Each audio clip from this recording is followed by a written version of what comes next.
meeting. If you have an item on the agenda that you would like to address, please wait till we get to that item and raise your hand. You're more than welcome to address it.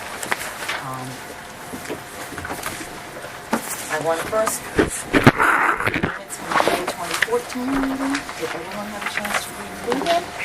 Yeah, sure. I did. I just have two quick corrections.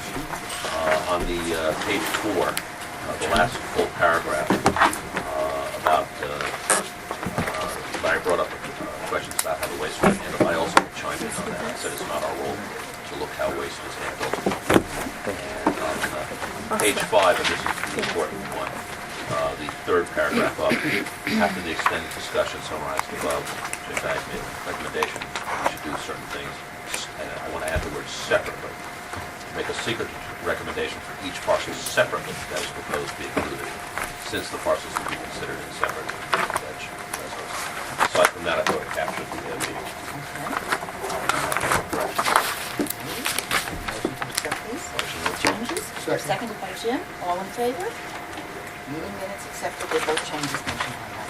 Thank you. Any correspondence, please? We did just last night receive one letter of correspondence. It's from the Sustainable Institute. We put in your folder. It's a letter of support from the Sustainability Institute for the Sun Edison project that's on the agenda. That's Neil Lewis? Neil Lewis. Okay, thank you. Okay, moving on. Historic Trust docket. Good morning. Good morning. The housing program, we have only one vacancy at this point. Someone just moved out of the house at Cedar Point County Park. So we will promote that within the parks and hopefully somebody can move in September. So they're upgrading the house with insulation at this point because the heating bills there were very high. So that's the work that's being worked on now. Otherwise, all the other properties are filled. The Historic Trust custodial agreements, again, our contract office is concentrating on the 43 grants that they have to create contracts for. These are the grant funds from the hotel motel tax that are distributed by the county legislature, and a number of them go to our own historic sites, but this is a priority in that office now. And it does take a lot of time, so unfortunately they haven't had the time to spend to renew the custodial agreements in a timely fashion. Are they still allowed to operate if there's a lapse, or how? Yes, a letter is sent that extends it. The contracts allow for that, so the commissioner extends it by a letter until the agreement can be formally renewed. So that's when they've been operating. Yeah. I'd like to bring to your attention also, I handed out a news story that covered the exhibit that opened at the Suffolk County Historic Society in Riverhead. This was a joint venture between the Historic Society, Suffolk County Parks, and the Saginaw Coast Manor Historic Society that runs Saginaw Coast Manor for the county. Dean Faley was the guest curator. He donated his time to this project. He formerly worked for SPLIA, Society of Preservation of Long Island Antiquities, and also for Christie's Auction House, and a lot of people know him from the Antiques Roadshow. And so it was great working with him and his knowledge, and we're looking to create a set of programs in the fall. We're actually extending it. It says on the card that I gave you it's only to September 13th. It will be now extended to through November. And we are working still on a set of programs and lectures for the fall.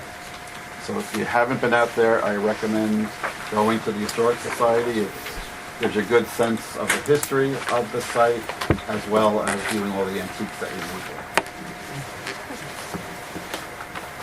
Okay, moving on to project review. Recommended Type 1 actions. The first one, proposed Sun Edison Francis S. Kobreski Airport Solar Installation Project, Town of Southampton. Who do we have here to speak? Good morning. I'm Lisa Broughton. I'm the county's energy director. Thank you for having us this morning. And I have a very brief PowerPoint, 6 slides, to give you an overview of our project, if that's okay. Okay. And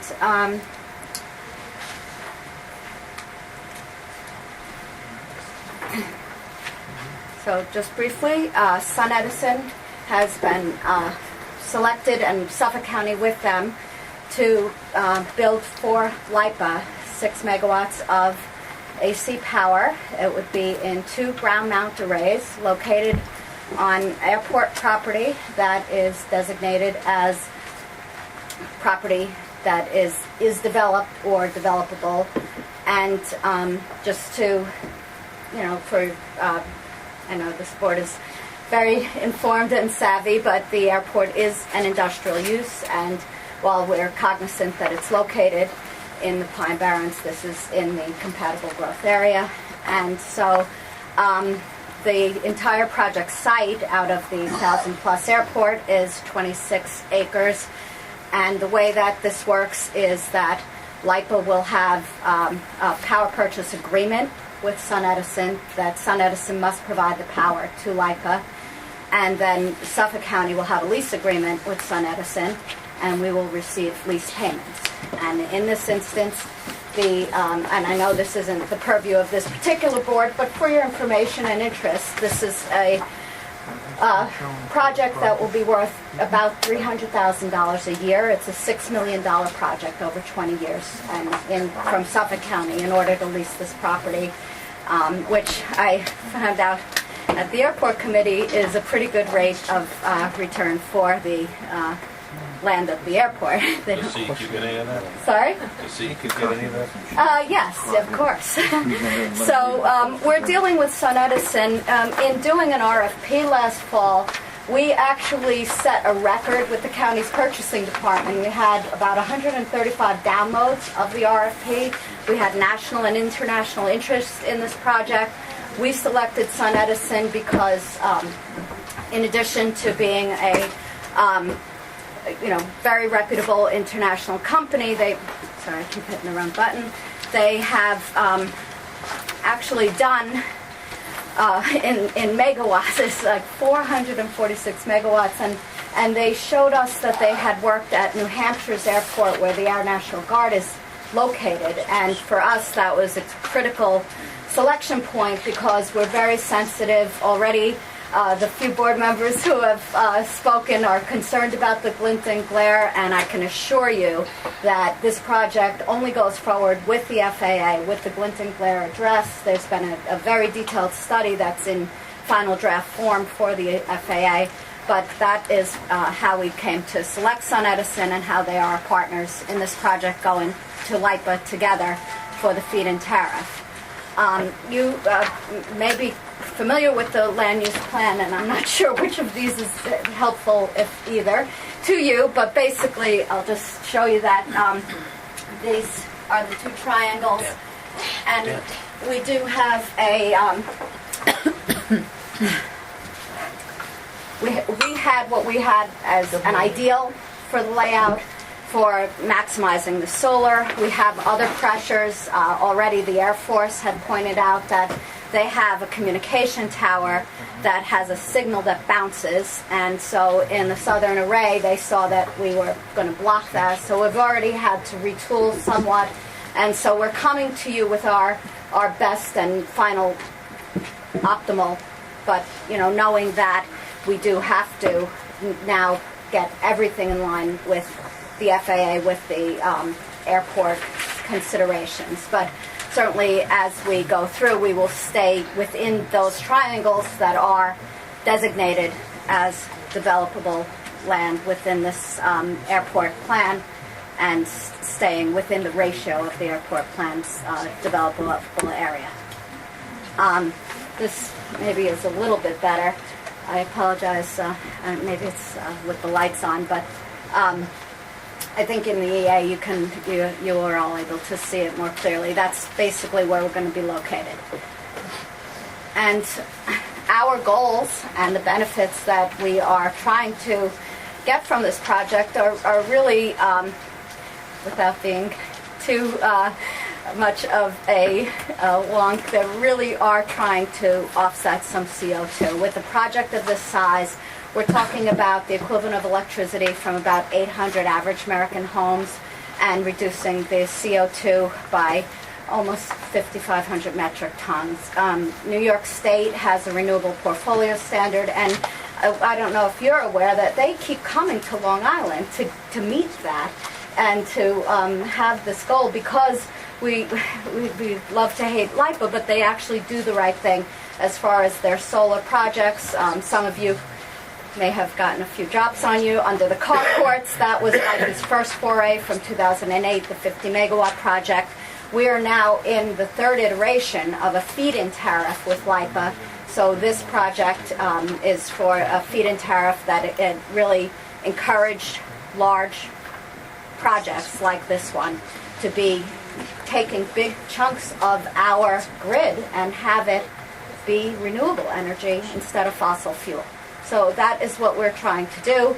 We also have some economic development benefits that I hope that you'll consider. I always talk about the long term. The renewable energy industry here is thriving. We have nearly 40 companies doing home solar. We have the larger companies coming to Long Island because of the programs that are available. So a company like SunEdison to be working in our region is really a good thing for Long Island. And then there's some short-term construction jobs, of course. I mentioned that we have a lease payment that we'd be getting, and of course so we have no cost upfront or in the operations. And that's our project. If you have any questions, I have the SunEdison team, and their consultant is TRC, and we'd be glad to answer any questions from you. Questions? Well, the southern location gave me a little bit of pause, and I'd like to ask Tony a question or two, because I don't have full maps, and I am looking at the arrays. To the south of that, you've got an STP, you've also got aircraft tie-downs, correct? Mm-hmm. Okay, so this is in the interior. Again, I'm only talking about the southern portion. This is in the interior of the airport. Correct. Okay. On the land use plan over there, can you just point out the southern area? It'd be located over in this area where it's designated as future clearing. And just a quick comment about this proposed land use plan. Maybe to answer some of the questions already. Proposed land use plan actually was developed in around 2005, 2006 to show how we conform to the Pine Barrens Act of 1993. The green areas, the bright green areas, show areas that would remain undisturbed or undeveloped, represents 35% of the airport property. The remaining areas are 65% of the property, which are either developed already or we consider could be developed, including the infield areas, which during the construction of the airport back in the 40s were most likely disturbed. And if they weren't, some of the areas, as in the south area and the north area and some of these other areas that show future clearing, are noted that way due to the fact that the air traffic control tower needs a clear line of sight to all the pavements on the airport. So these areas actually currently block some of those paved areas.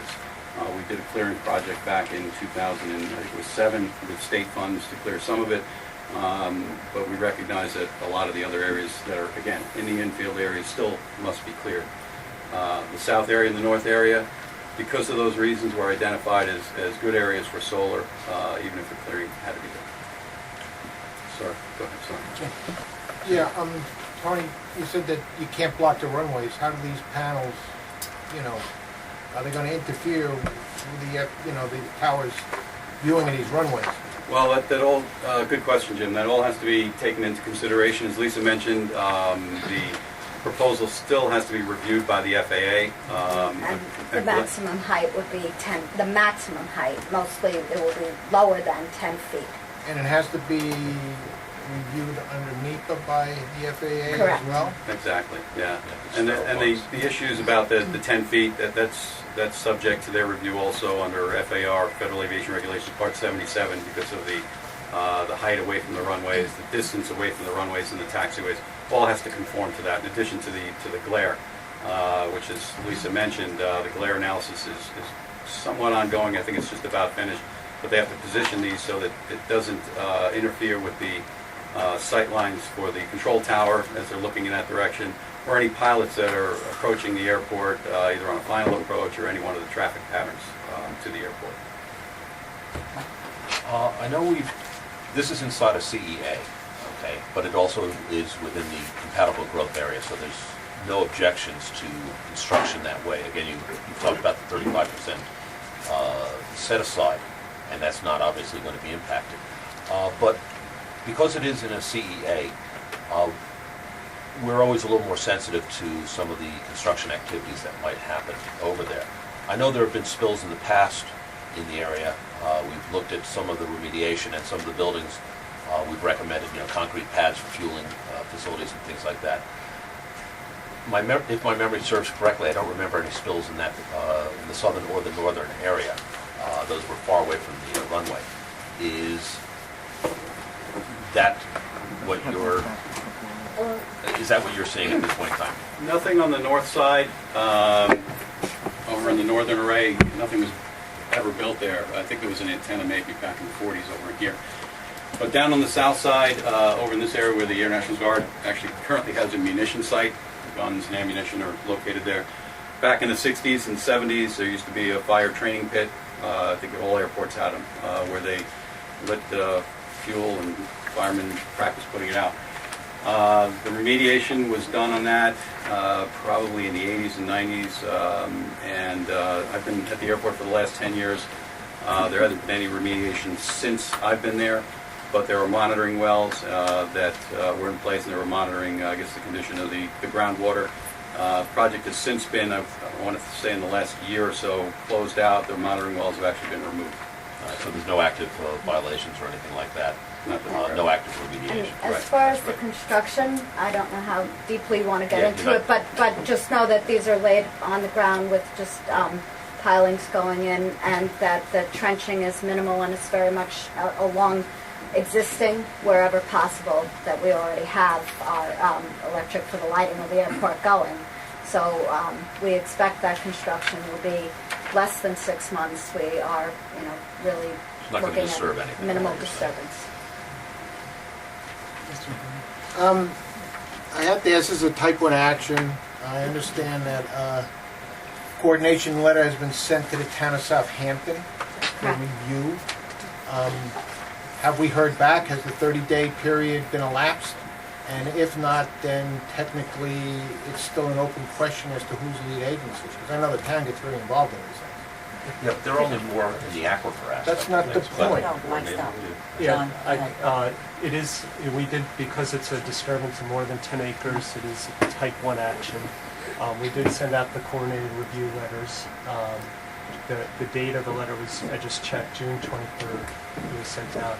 I think Southampton, because this is not, it's a county property, county owned, I think it's our understanding there, and if they're an interested agency, not an involved agency. Well, they were very involved in the industrial park. That's, and they And wanted they to all- review everything that went into the industrial park. So maybe we should clarify, what the status is here. Tony? But I was just going to mention, we haven't received any comments back. Okay, it's only been 2 weeks. But you did send a letter out and ask for coordination. We did, we said this county was, we sent it to all interested or involved agencies. And you said you're seeking lead agents. Right. May I Yes, just add that I helped them with their legislation where they wanted to encourage more solar development. And so to the degree that I've been in touch with, not in the regard you're speaking, they really are excited to host more solar without it necessarily being at their expense or on their property. It's very hard to site these projects, so this is something that the town's legislation would actually have, in addition to the airport plan, they have legislation encouraging solar PV. Tony, did you want to say something? I'm sorry, yeah, I was trying to look through my email, and John, I thought we got a comment back from the town of Southampton, because I responded back to them. And I thought they didn't have an issue with lead agency. I was just going to look for it. If you give me a couple minutes, I might be able to pull it up. I don't remember seeing that. Okay. But if, But it may have just been via email and not through hard copy letter, you're saying, Tony. Right, yeah, it might not have been a hard copy letter. Okay, well, please keep checking and let's see if you find it. Tom? Two questions, a simple one, and the first one goes to the chair. Are we allowed to ask about environmental implications associated with the material being used? I don't really actually know whether there are different kinds of panels that could be used, and what happens to those panels after they're decommissioned, but I just wondered if that's in our scope to express.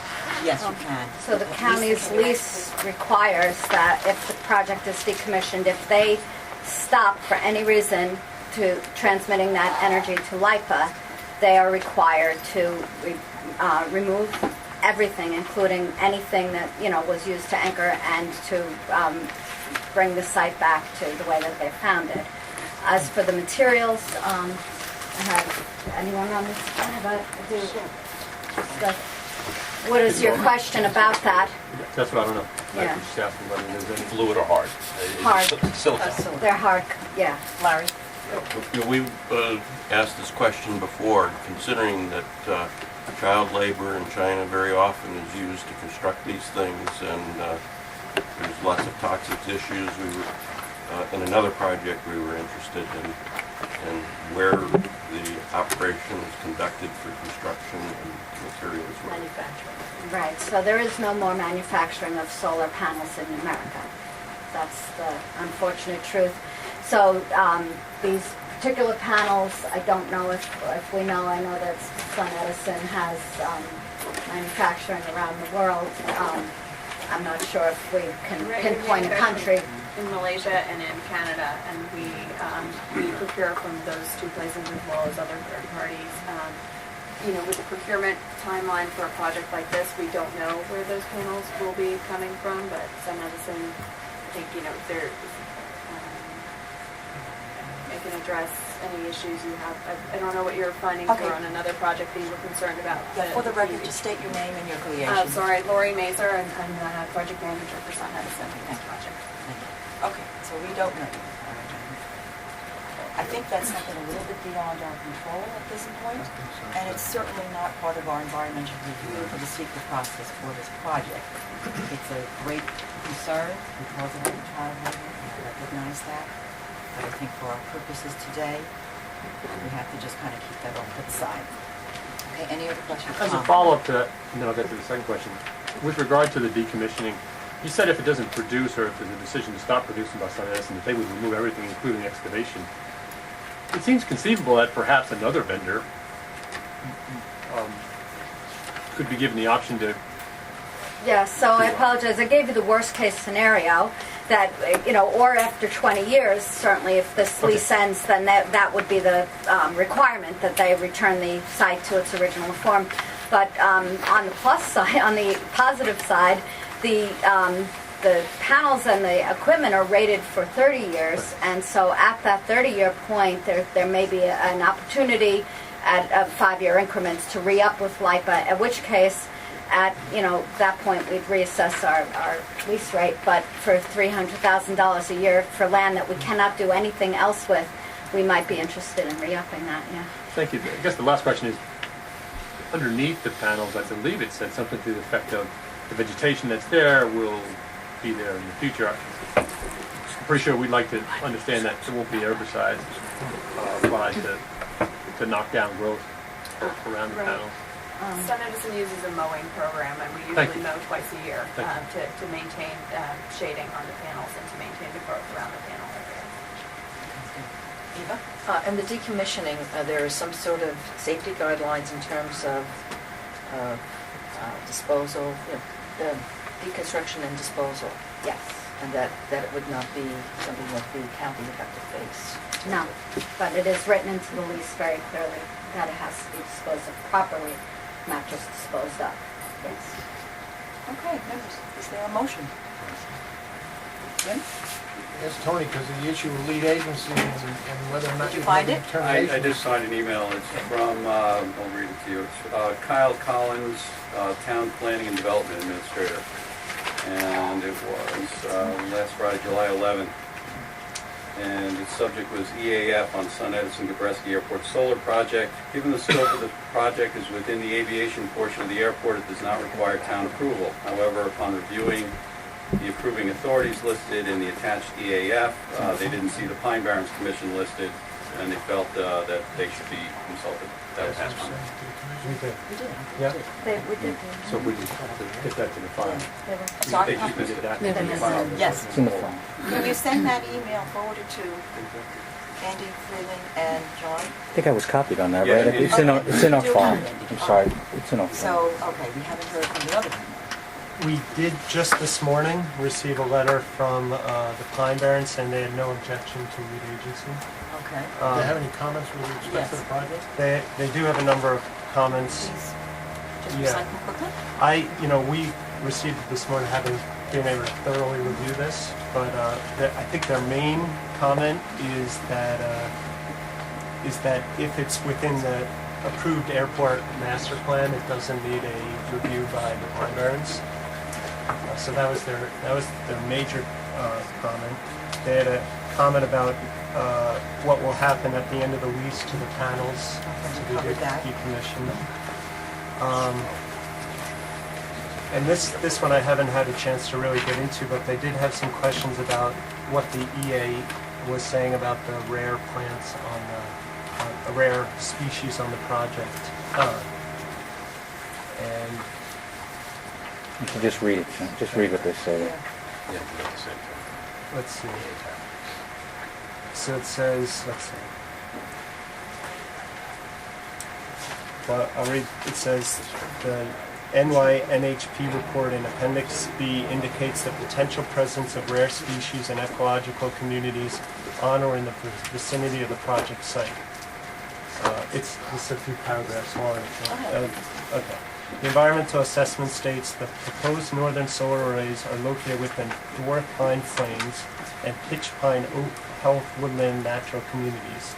The proposed southern solar array is also located within the pitch pine oak woodland as well as the pitch pine oak forest. The New York NHP report lists of rare plant species, the showy aster, and several New York State listed threatened and special concern animal species, the upland sandpiper, northern harrier, and coastal barrens buck moth, as potentially present on the project site. A review of the information provided appears to indicate that the habitat for these species may exist on the site. Maps and descriptions accompanying the NYNHP report illustrate the general areas of showy aster, coastal barrens buckmo, dwarf pine plains, pitch pine oak forest, and pitch pine oak heath woodland. However, the NYNHP report does not illustrate the presence of each of the species and could be misinterpreted as indicating the absence of the aforementioned species. And then it continues. So we did have a discussion with the airport committee yesterday, and we have agreed that we are going to be looking at those species more carefully, but they did do an on-site review, and so we understand that concern. Dan? It just to that point of identified as rare species. In the report, it mentions about, clearing and grubbing beforehand. To what extent are you going to clear? Are you just kind of going to selectively clear where a particular stanchion is for a panel? Or is it like, when they build subdivisions where they... No, it's the first. We're really going to be very selective. We had originally, really had a very, very minimal amount of clearing involved in this project because, quite frankly, the economics of solar are not great, and that's an additional expense. So we looked at it and had it one way, and then the Air Force did find that that signal would not bounce, so we had to move it a little more where there's slightly more clearing, still less than 7 acres on that particular one. So we're really looking to be very scalpel-like in that. Because any time you disrupt the soil at all, the invasive species jump right in and pushes out everything else. Larry? How do you handle the runoff from the panels? This is TRC, State your name. introduce yourself. Rob Jackson, TRC.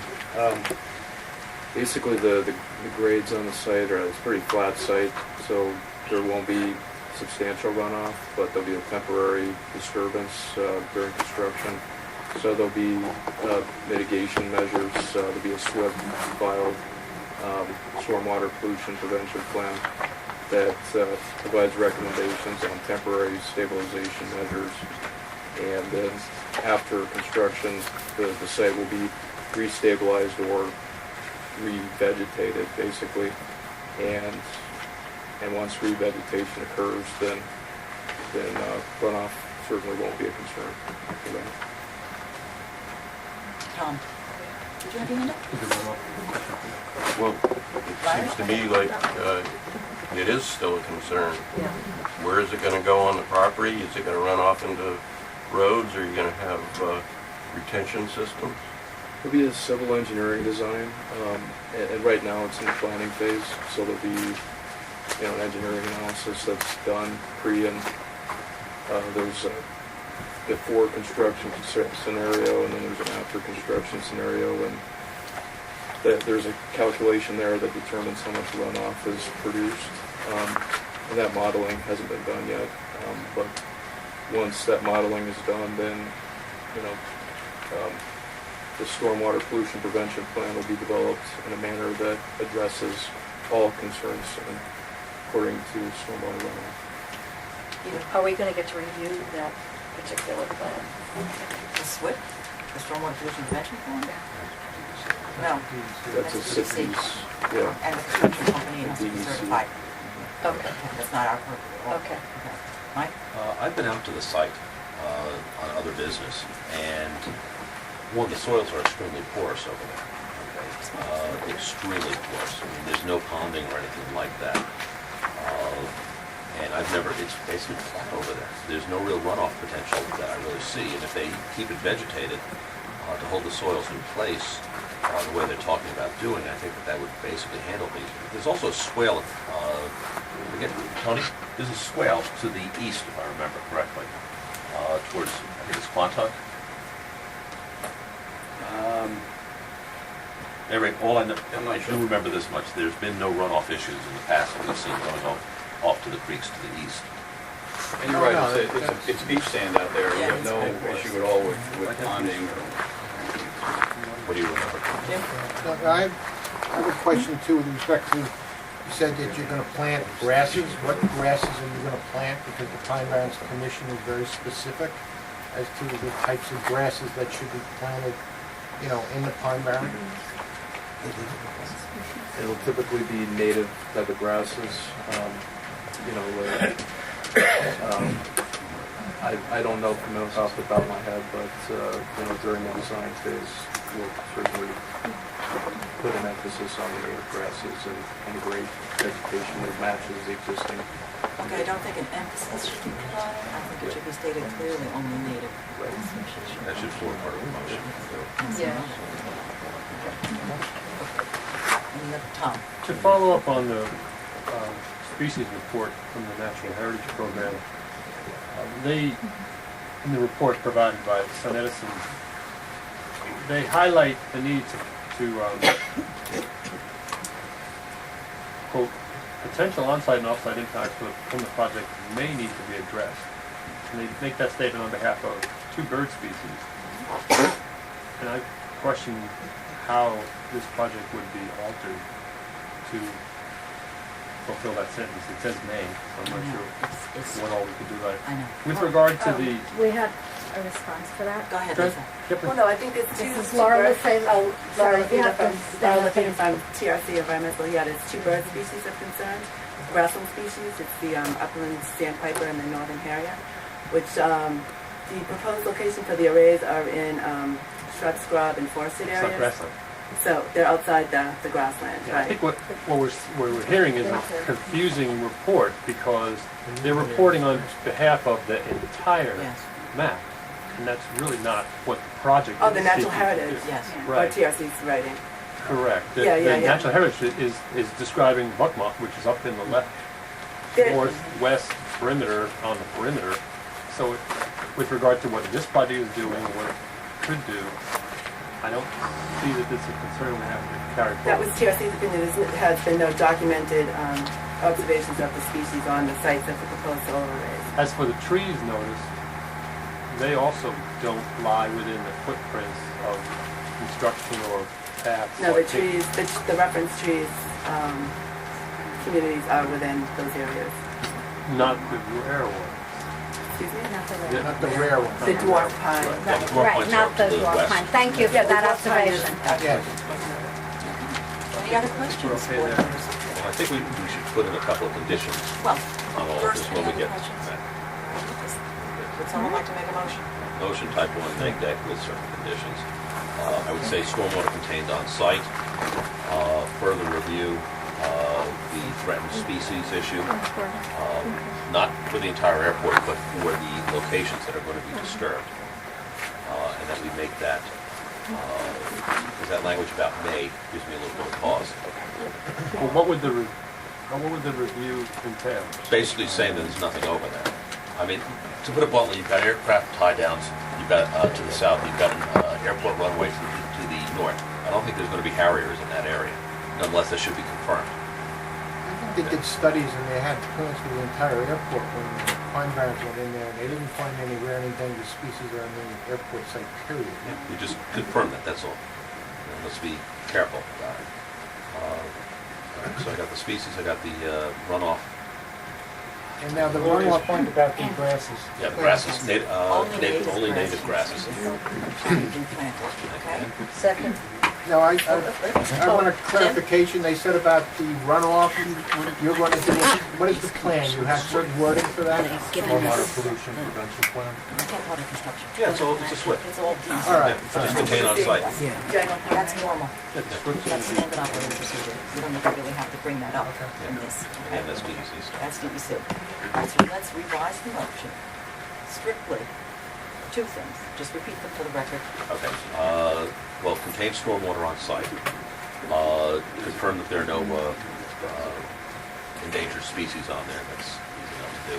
And finally, all plantings native grasses, basically. Okay. Any other questions, board members? Okay, is there a second? Second. Seconded by Eva. All in favor? Motion passed. Lisa, thank you very much. NRC, thank you very much. Tony, thank you. Okay, next project. Proposed pedestrian safety improvements to County Road 35, Park Avenue, Town of Huntington. I would know if you drive that road lot.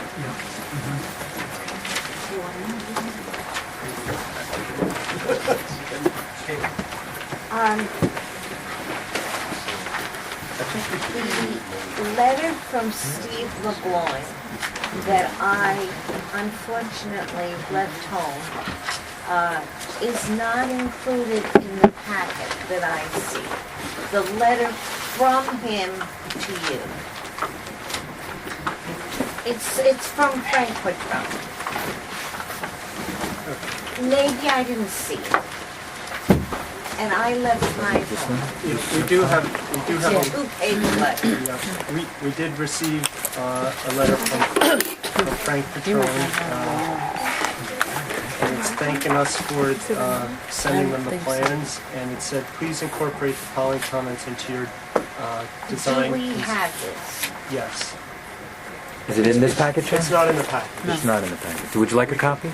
Yes, We'll make a copy. because I left my home. Thank you. Because they looked at it very carefully. Yeah. And Margot Miles looked at it very carefully. Yeah, we have that letter with the Yes. comments. That's incorporated in Frank. Right.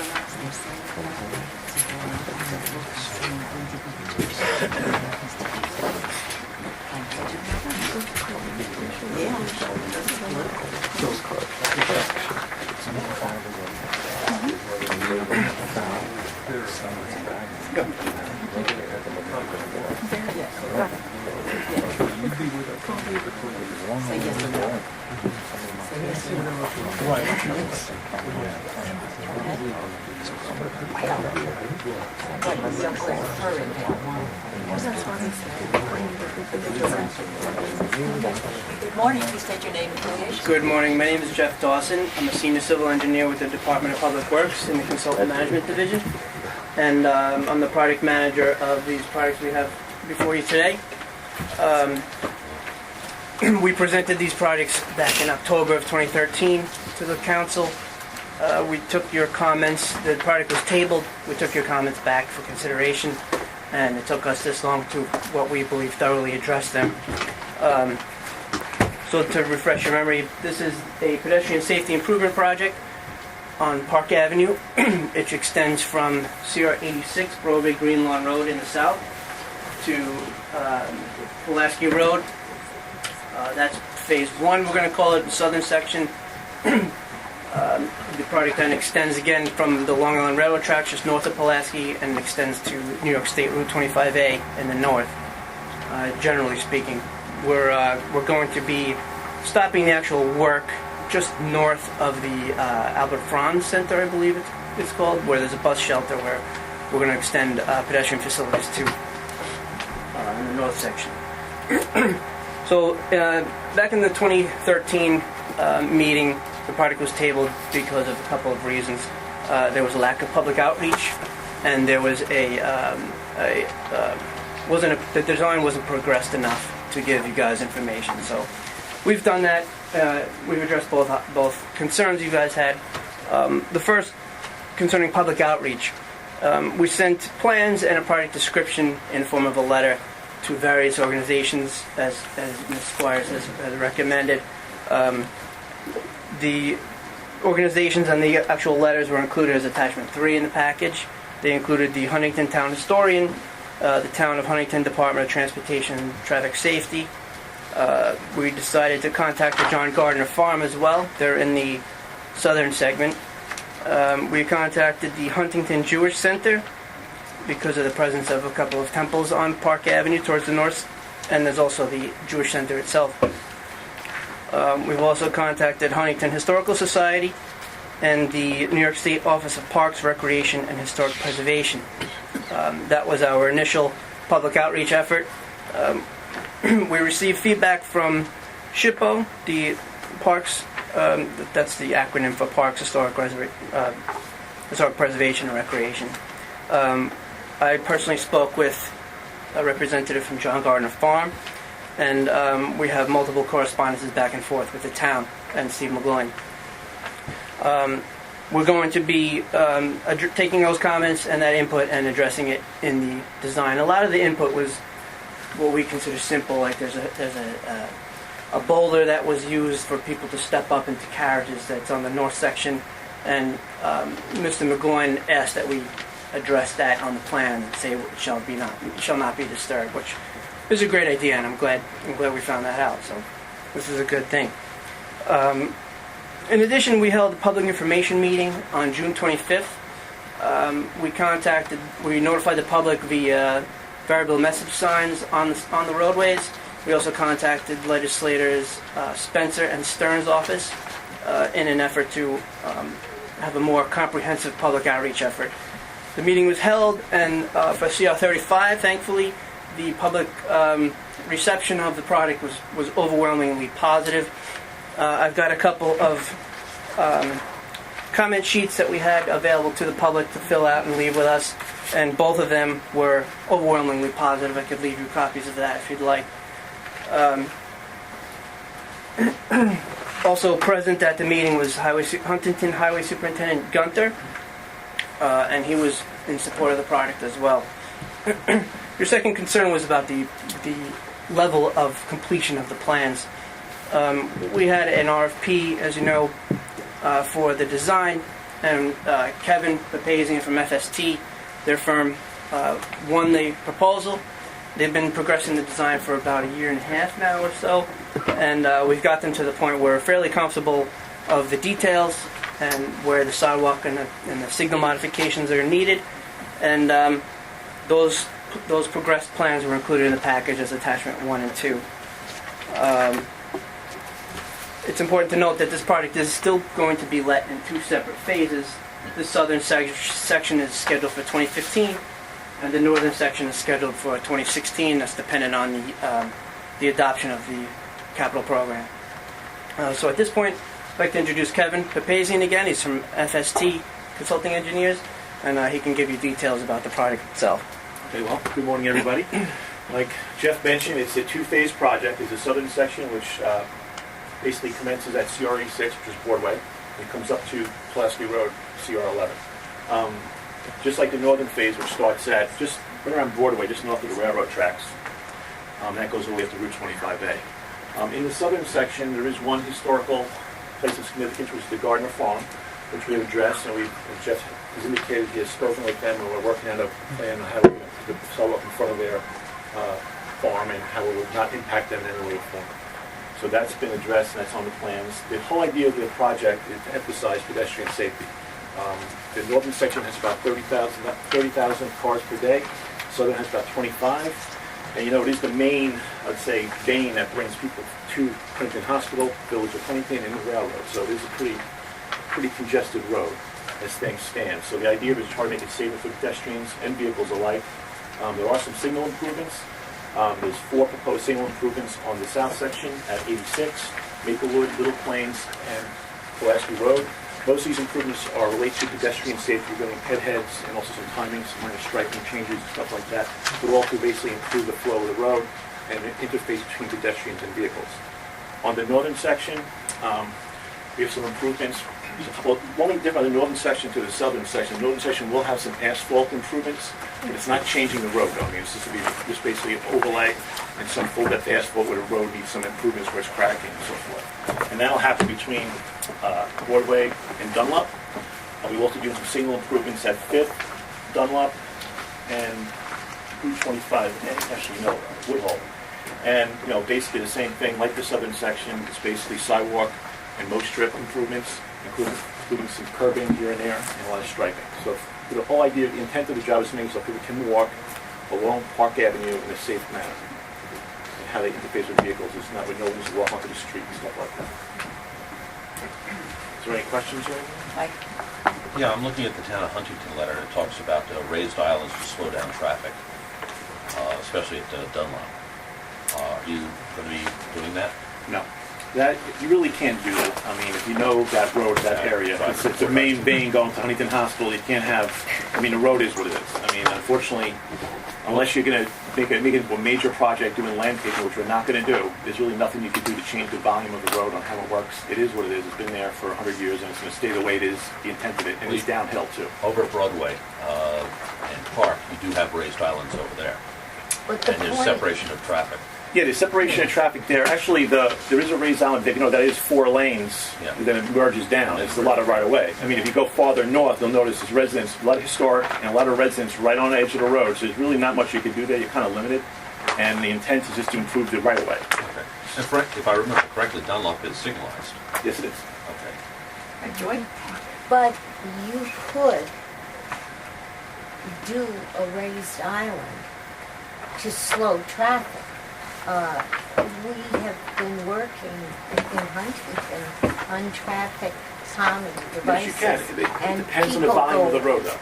No, it depends on the volume of the road. Like, you could do that, like, on Wall Street and roads that have a slower speed. They go 30 miles. This is the main vein to the hospital. It's a little bit this emergency services vein. You can't really get involved with slowing it. I know what you're saying it's kind of a catch-22, because you don't want people to go too fast. But that road is a downhill, and there is lights there that do slow the traffic down. It is what it is. There's not much you can do to calming down. If you calm that too far down, it'll be a backup. Yeah, but remember one thing, that's downhill as you're going north. Yes. Okay, remember, it's uphill going south. Oh yeah, but the main, if you know the main traffic, the main traffic is just going north. It's not going. It's not going south. It's a lot to do with Route 25. There's a lot of lights right next to each other at the bottom. But the intent of the project is not to change the intent of the road. It's just change, make it safer. That's the intent of the project. I would like to reinforce that those islands work so well, though, that when you drive in an ambulance or a fire truck, it effectively is just locking the road up. People don't have any place to go, and we have them in a couple places in our fire district, and we start hopping curbs, and it's just, on route to a hospital, I would recommend against trying to affect the traffic flow with an island. Yeah, and that is the main vein to Huntington Hospital, fortunately or unfortunately. Okay, quickly, going through Supervisor Petrone's letter from May 5th, what about his item number 3? Extend the project slightly northward of the project limit on the west side of Park Avenue and to include handicap ramps flanking the flank and central entrance. Are you able to comply with that? Yeah, I can speak to that. That was the, maybe I mislabeled the center. Apparently it's the Flanagan Center. Oh. But that's the driveway access. It's a street-type driveway, really. That's just north of Woodhull Avenue Signal, I believe, by the munitions building, I believe it goes through. It's just north of this. And the bus shelter is just to the north of that entrance, and that's the shelter I was speaking of. So that comes from that item. That's the entrance to Cinema Arts. Yes, yes. All right. And number 5, adding aggregate to the cement to give it more the appearance of a dirt path within the historic district only. He's saying, is this what's been done in the streets in Colonial Williamsburg and adds to the historic look of the town? What is your opinion on that request? Well, we use type A concrete for sidewalks. It's a 4-inch thick standard cement mix. If you have exposed aggregate on the road, on the sidewalk rather, it tends to allow infiltration more. And with the freeze thaw here, it really is gonna not have a good effect in the short term.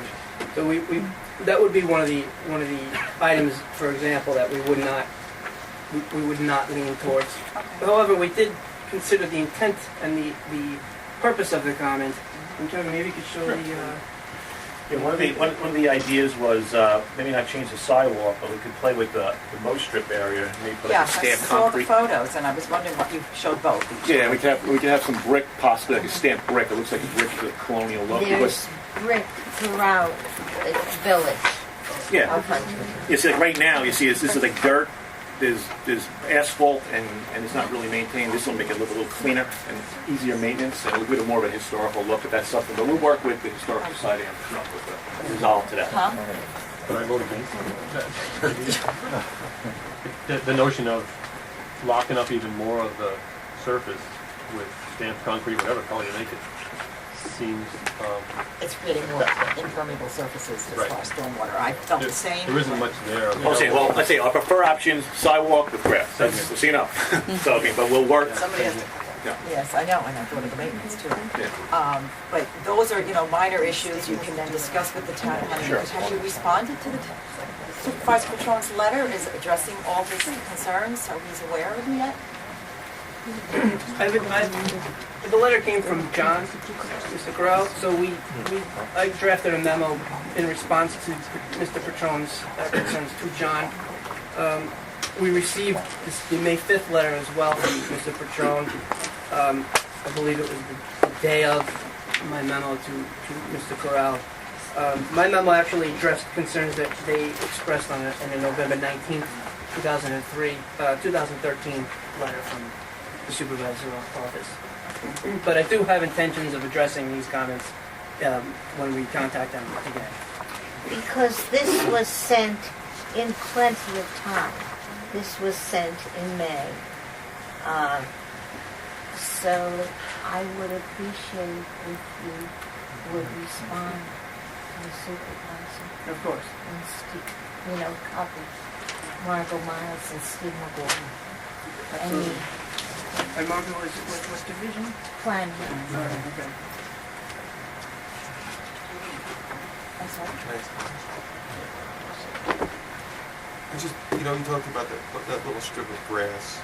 We went through this with a road on reconstruction project also in Riverhead. Okay. And to remove that, someone mentioned the amount of drainage it would contain. Did you quantify the amount of drainage? Because when they were doing the road work, they were also doing drainage to capture the whole project. Well, no, we're not. So that little strip of grass, is that somehow factor into the drainage calculation, or is it just more of a architectural? Well, how the project is a pedestrian project. Now, there's very little drainage involved in this project. We're not really doing cleaning. Most of the drainage basins is full of debris. We're going to clean the existing. There is no proposed drainage except for the south section. There's one spot on a marginal road. It's not even in. We don't know what we're going to do yet. It's up to the town of Huntington that has a little drainage. We're going to try to fix for them, but they have to give us approval to do it because when we deal with the town, sometimes they don't like things done, so they got to maintain it. So we got to work that out with them. That's the only place we're putting drainage. Everywhere else is basically fixing, just basically cleaning, and there is no proposed drainage done. The drainage areas are what they are. We're not changing the intent of the road or the grading or anything that's enough to change what the volumes of the water is that's getting into the current system. On the south system, it's more of a closed system with leaching pools and stuff. The north system is an open system where it goes into that little stream that goes out in the park that goes down to Huntington Harbor. We're not the volumes. We don't see anything drastically changing. We're not proposing any stamped concrete into most strips as of right now. Since it's an option, we could throw it in. If we were to do that, it would be very minimal. It would just be by the historic places at the north end, nowhere else. So it wouldn't really make any difference in the whole scheme of things. And so, Yeah. I just want to ask a question about, Jeff mentioned about the adding the aggregate to the side. Does it, I don't know anything about concrete really, but does it matter whether you would add a smooth aggregate or a sharp stoned aggregate? well, the thing is, you're trying to do is that Or the size of the... well, you want it tighter, like up here, because the winters are a little harsher than they are in Williamsburg. Right. You can get water in there, then it freezes. It allows winters, it freezes, it cracks. It could cause problems over the long term. It won't last as long. If it's tighter, not as it is a little less. If it's less grainy and a little tighter, it makes it so it lasts longer and stronger. And that's why we do. That's why like a lot of things, like we do a lot of the green building stuff. A lot of people want to put that really soft aggregate in parking lots, and it never works because with the salt and the sand in the northern areas, this doesn't work. It's not cost effective. Board members, any other questions? I have another question. In this letter, the comments refer to the November 19th letter. We're particularly concerned about staging areas. Yes. We have had a lot of trouble in the past. Right. The one good thing about this project is that it's not, even though it's long in length, the project is a moving project. The whole road's not projected at once, so it's not going to happen that way. The staging, we have two identified staging areas, and they're both roughly center of the project. On the south side, we have one roughly on the marginal road right by Hofstra Drive. There's a wide marginal area, there's a wide grass area, and there's a marginal road, which means it's a parallel road to Park Avenue. We have a small staging area there. There will not be a lot of material being stocked up. We're not building anything big. It's basically a moving project. The concrete comes when they put it in. There's not concrete laying around, and everything is pretty much sidewalk and curb. So there's not a lot of stuff to stockpile. There will be a little trailer of some sort possibly, or we could have that relocated to like a storefront somewhere. That's all dependent upon when we get to that bridge. We'll cross it. We identified one area on the south section. Then on the north section, we identified another area where we're going to have what is a sump. And I'm pretty sure it's near Linda Place. There's a wide right-of-way with a sump, and we're going to stage there because it's a county-owned facility. And in any case with staging, when it's done, it will be obviously great, clean, everything will be taken out, and any grass that was disturbed will be replanted. But we don't see any, it's not like a big project where you're going to have 20 trailers and the trucks parked all over the place. It's a small staging area. And it's a moving project. I mean, I think it'll do probably about 200 feet a day as you go, as long as it takes 6 months over time. So I would request that you respond in writing to the supervisor. well, I think Jeff indicated that they're in the process of doing that. Do that, Jeff, and address the staging area. Absolutely. If Mr. Corral, if you would like to forward my memo to Supervisor Patron, we'd be okay with that as well. Okay. That was for that memo was for the initial letter from back in the fall? Exactly. Okay. Because Supervisor Patron is writing to you as a representative of the council. Right. So that's why I had responded to you Okay. rather than to Supervisor Patron. Hey, Jim. Has DPW considered the complete streets, legislation here in terms of bike paths and that type of thing? Yeah, well, one thing you need to know about bike paths here is on the north section from Pulaski to 25A, there is pretty good, wide enough shoulder, probably most of the way, if not all the way, for bicycles to use. But it's not a designated bike path, so to speak. The south section, right away, is a lot tighter. There isn't any shoulder, and this project does not involve land taking. But there is marginal roads, probably half the length of the south section, so people can ride along the marginal and stay off of Park Avenue. But again, it's not a designated bike roadway. So we're not really getting deep into the bike thing here on this project. It's more about pedestrians. But obviously, if Scott was doing it money-wise, you could do takings and make everything perfect. But we don't live in a perfect world, so it is. And plus, the north section, as you're aware of, the grade is pretty steep. I don't think people are going to ride up that unless they have a motor hooked to their bike, or you're in really good shape.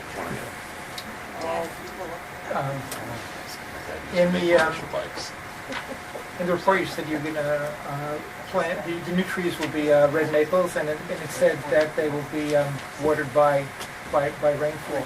Maybe this is more of a question for Jeff. does the county have water trucks, or have they found that it's more cost effective to, let's say, lose a couple of trees and replace them than to water them? Our contractor on this project will be installing the trees, species, and the grass as well. We hold a maintenance bond, a landscape bond specifically on the contractor for a year after the contract is closed out, and he's responsible for maintaining any vegetation. If any vegetation at the end of that period is deceased, then we make him replace it. But at that point, he is off the hook for It's like a year, isn't it? It's a year, It's a year guarantee, so to speak. You gotta go Right. fix it on your dime. Usually a year is what it takes, whether it's going to stay or go. Yeah, my Leland cypresses went, it was snow. I mean, of course, it went right 8 months after they go in. There's this thing that the landscapers say, you water the tree once a day for a week, once a week for a month, once a month for a year. Just, if I may, a related question. We reviewed Elwood Road in addition. What is the timing of the two projects? Well, this one, I think Jeff indicated, it's 2 phases, even though it's the same project. Yes. The south section's 2015 for letting, and then the north section is 2017. I think Elwood's a little sooner, in 2015. Elwood will also be going in 2015.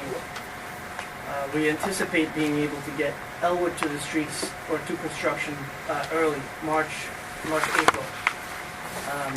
This project would probably not begin until August, September. March, April? Yes, that's the anticipated schedule. Okay.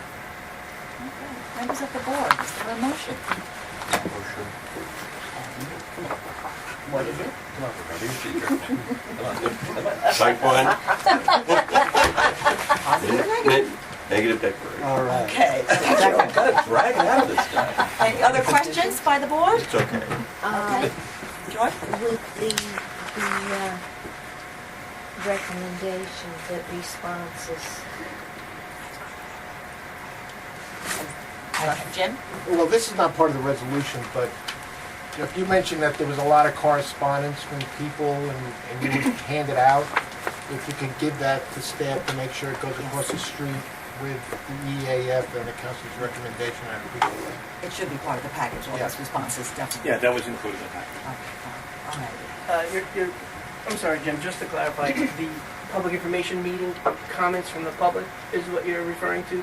Well, you had mentioned that you had received information back and you had a packet that was available. You could show it to the CEQ and Yes, that have was you what I was respond. referring to. So that, just want to make sure that goes across the street with the EAF and the council director. Okay, sure. All right, so And the motion... in addition, I would like a copy of those comments because I was away at that time period and I understand there was very little notice given to the town But on the public information meeting, and on the public information. that board was out there for a while.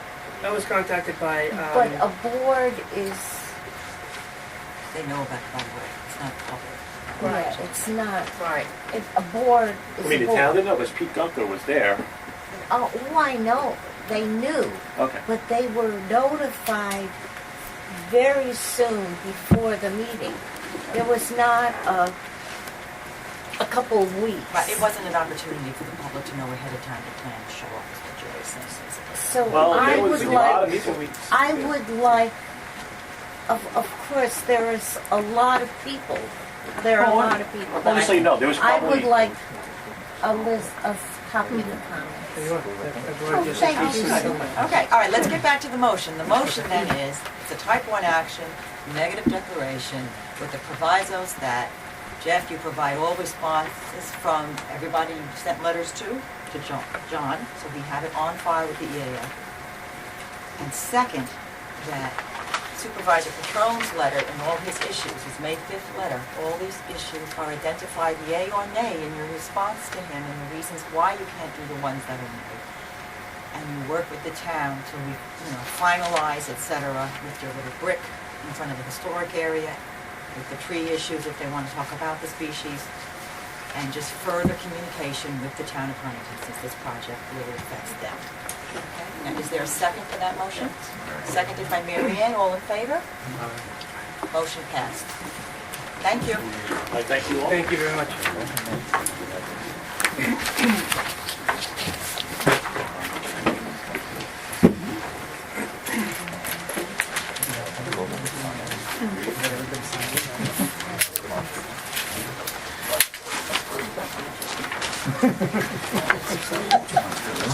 Oh, Gloria. Moving Gloria. on. Yes, Gloria. Thank you.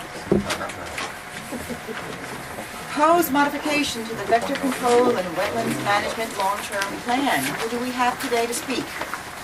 Good morning, Mr. Ninavaji. Yeah, Dominic Ninavaji, Superintendent, Suffolk County Vector Control. And we're here to talk about adding a new pesticide product to the program. You have our, can I turn this off? Yeah.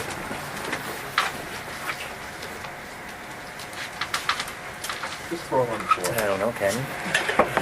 It's kind of a white noise generating there. This is something that's been in the works for some time.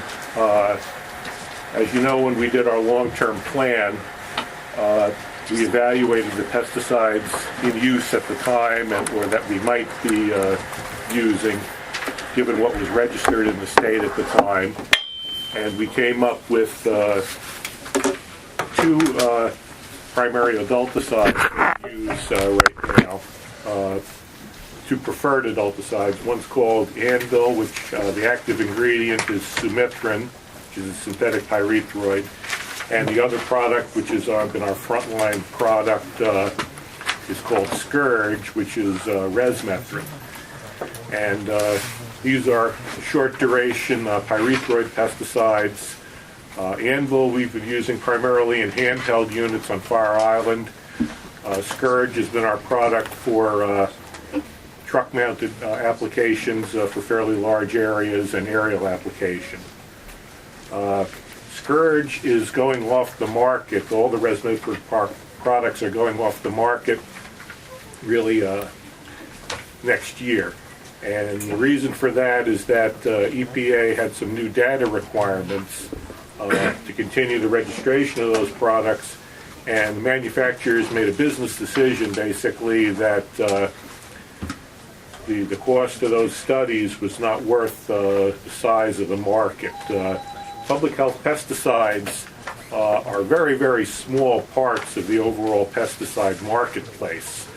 And the real big parts of the pesticide marketplace tend to be agricultural and to some extent pest control. But one of the constant problems we have in public health pesticides is that these products are so small in the big scheme of things that it can be difficult to maintain registration. So, number one, we're looking for an alternative to Scourge. The other thing that we're facing now is the Asian tiger mosquito.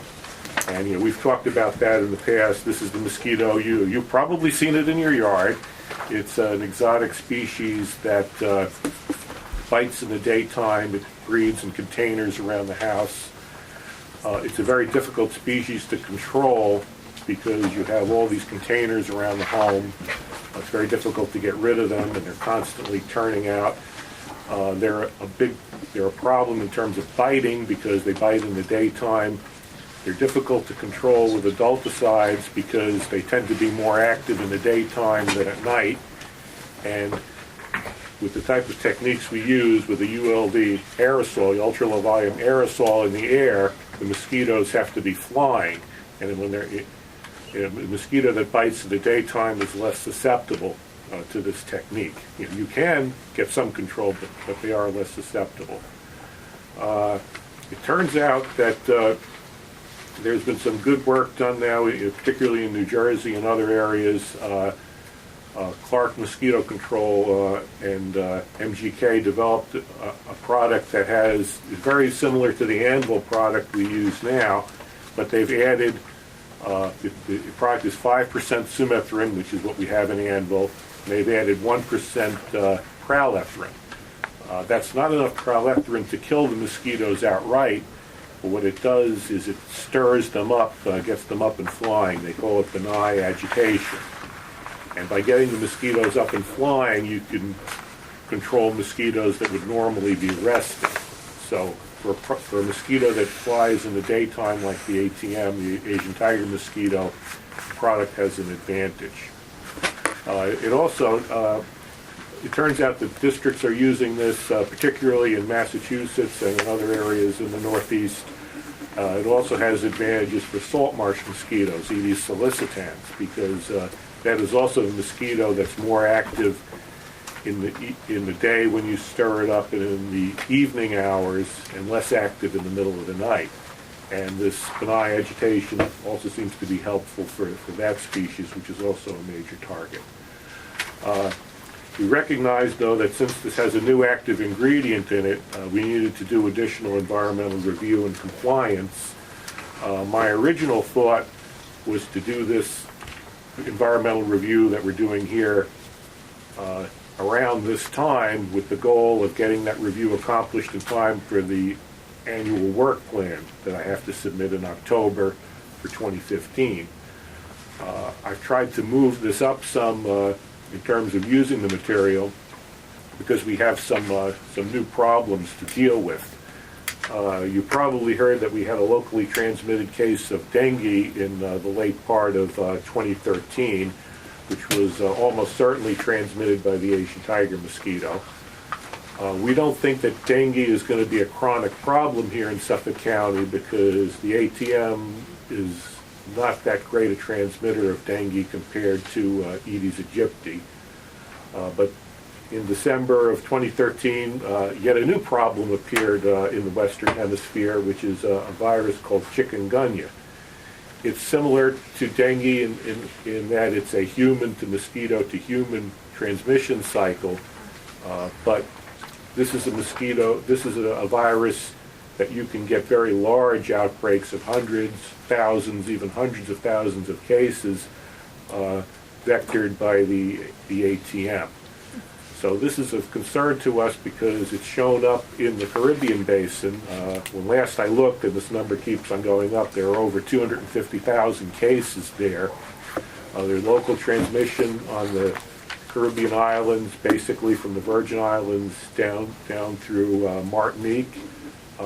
There's transmission going on in Hispaniola, both in the Dominican Republic and Haiti, as well as in Puerto Rico. It's on the mainland of South America, and this is something that's going to continue to be a problem. Our dengue case involved the person coming back from the Caribbean basin, bringing the virus here, and it basically infecting our local mosquitoes. So basically what that tells us is that the pipeline between the Caribbean basin and our mosquitoes is open. Now at the other end of that pipeline, you have a virus that can be transmitted by the ATM and that can cause substantial outbreaks. So this has raised our level of concern. CDC, of course, is on the case on this, and basically the mosquito control public health community have been preparing for this for a long time. We have been preparing in the sense that we knew that this product was something that we might need if we had a real serious need to go after the ATM. So we set the wheels in motion with the manufacturer in DEC, several years ago, to get state registration of this product, which happened last fall. What is the name again? The Asian tiger mosquito? No, the product. The product that we would use is called Duet, because it has the two active ingredients. And the active ingredient is pralethrin. And so basically with this ongoing activity, I wanted to try to move up getting this into the program this season. Because the product is registered in the state of New York, we could, if we had, say, a chikungunya outbreak, declare an emergency, and that would trump CEQA, and we could go ahead and use the material. That's really not the way we like to do business. We worked very hard over the last few years to get our program away from emergency declarations and into a standard permitting type of mode where all the compliance and all the parameters of using the product was handled in permits at leisure over the winter, as opposed to me coming to the DEC and saying, oh, we have an emergency, we have to spray, we have any concerns. That's really not the right way to go about our business. So I've tried to move up the time frame a bit. We had some good discussions on this with the Vector Control Pesticide Management Committee last week, and they brought up some issues that they thought they looked at the project description that you have and the EAF, and they had some additional information that they thought that you should have. So I put together that, and I have it in a handout for you because basically I thought about doing this as a PowerPoint, but it seems to me that flashing numbers up in front of you is really doesn't give you an opportunity to really look at them. Dominic, I just want to interrupt real quick. When was the pyrethrin registered in New York State and allowed for use? The fall of 2013. Okay, and has it been in use earlier than that in other states? Oh yes, it's been used in other states. For instance, in the outbreak in Texas, which I believe is 2013, that was the material that was used in the Dallas area, the aerial application of about 10,000 acres. It's been in use in New Jersey for the last 3 years or so since the product came out. This is a product that basically was developed in response to the problem of the Asian tiger mosquito. Nassau County has it in its inventory now, and again, many of the districts in Massachusetts are using this material, and that's another thing. When I went to the Northeastern meetings this December, I spoke to some of my colleagues in the New England district, and they pointed out that they were very happy with the material, particularly for control of salt marsh mosquitoes. So. All right, thank you for this, because I was going to ask you. Yes, yeah, because basically what I did, I went out and looked through the EAF, and I basically went through the process that we're supposed to go through and answered the questions in the EAF. And my judgment of it is that there wasn't any significant impact that we're likely to see from this. And it's important to understand that what we're evaluating here is not no spray versus spray. What we're evaluating is one material versus the other. And if you look at the product we're talking about, the formulated product, there's 5 times as much sumethrin, which we already can use in the product, as pralethrin. And so what I would say is that any adverse impacts, any risks, are really going to be driven by the sumethrin in the product that we can already use. That adding the pralethrin to the product is really not going to change the risk profile. One reason for that is that pralethrin is similar to resmethrin in that it disappears very rapidly, it degrades very rapidly. We've been working with the USGS for years. They've been following our applications, doing sampling, look at environmental levels.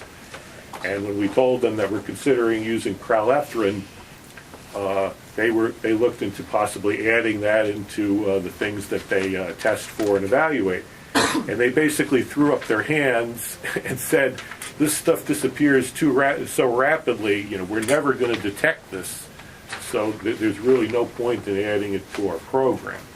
And I think that's an important consideration because you will certainly find sumethrin if you look in the right places. You look hard enough. But basically, if we're putting this material out, the proleptrin is going to disappear very, very rapidly, and any, again, concerns or risks are really going to be driven by the sumithrin. Dr. Nabaji, it won't exist as it was applied. It breaks down Yeah. into Basically, inert materials that don't have any pesticidal no activity or low persistent toxicity. Yeah. recalcitrant Yeah. byproduct. Yeah, and one of the things I also looked at is EPA's recently put out, they've looked at effect of pesticide residues on vegetation, the effect on bees. And they have a measure of whether it's toxic to 25% of the bees on the vegetation, more than 3 hours after the application. And what they found is that for all the adulticides, sumithrin, they actually did test the Duet product, and it turns out that there's no toxicity concern, no residual toxicity concern to bees. So this is again, what I would emphasize is that proleptrin is very, very similar to the materials that we've already evaluated and we've already looked at. And that's I gave you some of the information. Okay, Mike. Yeah. All right. One of the documents that I have here that you prepared says Duet is going to be applied at about half the rate of active ingredient per acre compared to Scourge, which will reduce the total pesticide load. That's what you have down here. That's what you foresee. Yeah. And basically, you're seeing that because the agitation, I'm going to call it the jolt caffeine, if you will, for the bugs. It brings them out, and basically they fly into the droplet sprays. Yeah, in general, more effectively. The maximum label rate for the sumithrin products is about half that of the resmethrin products. We generally apply at the maximum label rate because it's a public health application, and also we want to limit resistance. One reason why you need a higher initial dose of resmethrin is that it degrades extremely rapidly. Sometimes, when I'm seeing the USGS results, when you see the proportion of resmethrin that reaches the ground, so I'm sometimes amazed that we can kill mosquitoes at all with that product. But so basically, you're saying in certain ways this could be seen as a mitigation. yeah, well, certainly it would be replacing a higher dose material. When you're going after the Asian tiger. Yeah. Okay, so this product, the other half of the question is, this product is primarily meant for the Asian tiger mosquito? Well, it's meant for the Asian tiger mosquito, but also for salt marsh mosquitoes. Etc. And Another question? Because I'm familiar with when you say it rapidly degrades, what is rapidly degrades? Are you talking about minutes? You're talking about hours? about 4 hours. 4 hours. The half-life of resmethrin is in sunlight is about 20 minutes, and it's a similar half-life for the proleptrin. Larry. A couple of questions. What is the, how will it break down in marine waters? In marine waters, I know that has been looked at in terms of the registration, and there hasn't been a concern on that. I don't have a half-life directly in front of me. One of the things that I did in this handout here is I gave you some comparative toxicities in that first table. So you get an idea that, for instance, for honeybees, it actually takes more proleptrin to kill a honeybee than sumithrin, but not as much as for resmethrin. If you look at the aquatic organisms, the toxicity for fish is basically similar between the three species, the three materials. For Daphnia, slightly less toxic than the other materials. Again, nothing significant. What does the EC mean with the environmental concentration? That's an effect on speculation. Here are a couple of concerns that I have. First of all, I don't want to extend my career by going through another lobster die-off issue with pesticides. So I would like to very much know what behavior is in the marine environment the ones that... Get up and flying. It probably gets other small insects that are similar size to mosquitoes, and I suppose that there is a possibility that there might be more things like midges and such that might be impacted. I don't think anybody would sit here and tell you that when we do an adulticiding over hundreds or thousands of acres that we don't kill non-target insects. We certainly do. I would say that we're not likely to kill more non-target insects than we do already, and what we find with these small flying insects is that they reproduce very rapidly, as mosquitoes do. So in terms of significant impacts, when the EIS looked at that, they didn't feel those impacts were significant. But the EIS didn't look at something with this kind of stimulant, well, I'm going to call it a stimulant. Yeah. It didn't look at that, right? Correct? Yeah, it didn't exist. It didn't look at the stimulant and what it could stimulate to fly and then to be killed. So repeat again what you said about the bees, because what I wrote down was no residual toxicity effect to bees. But that, I think what you were trying to say was after the 4 hours are over, there's no effect. Yeah.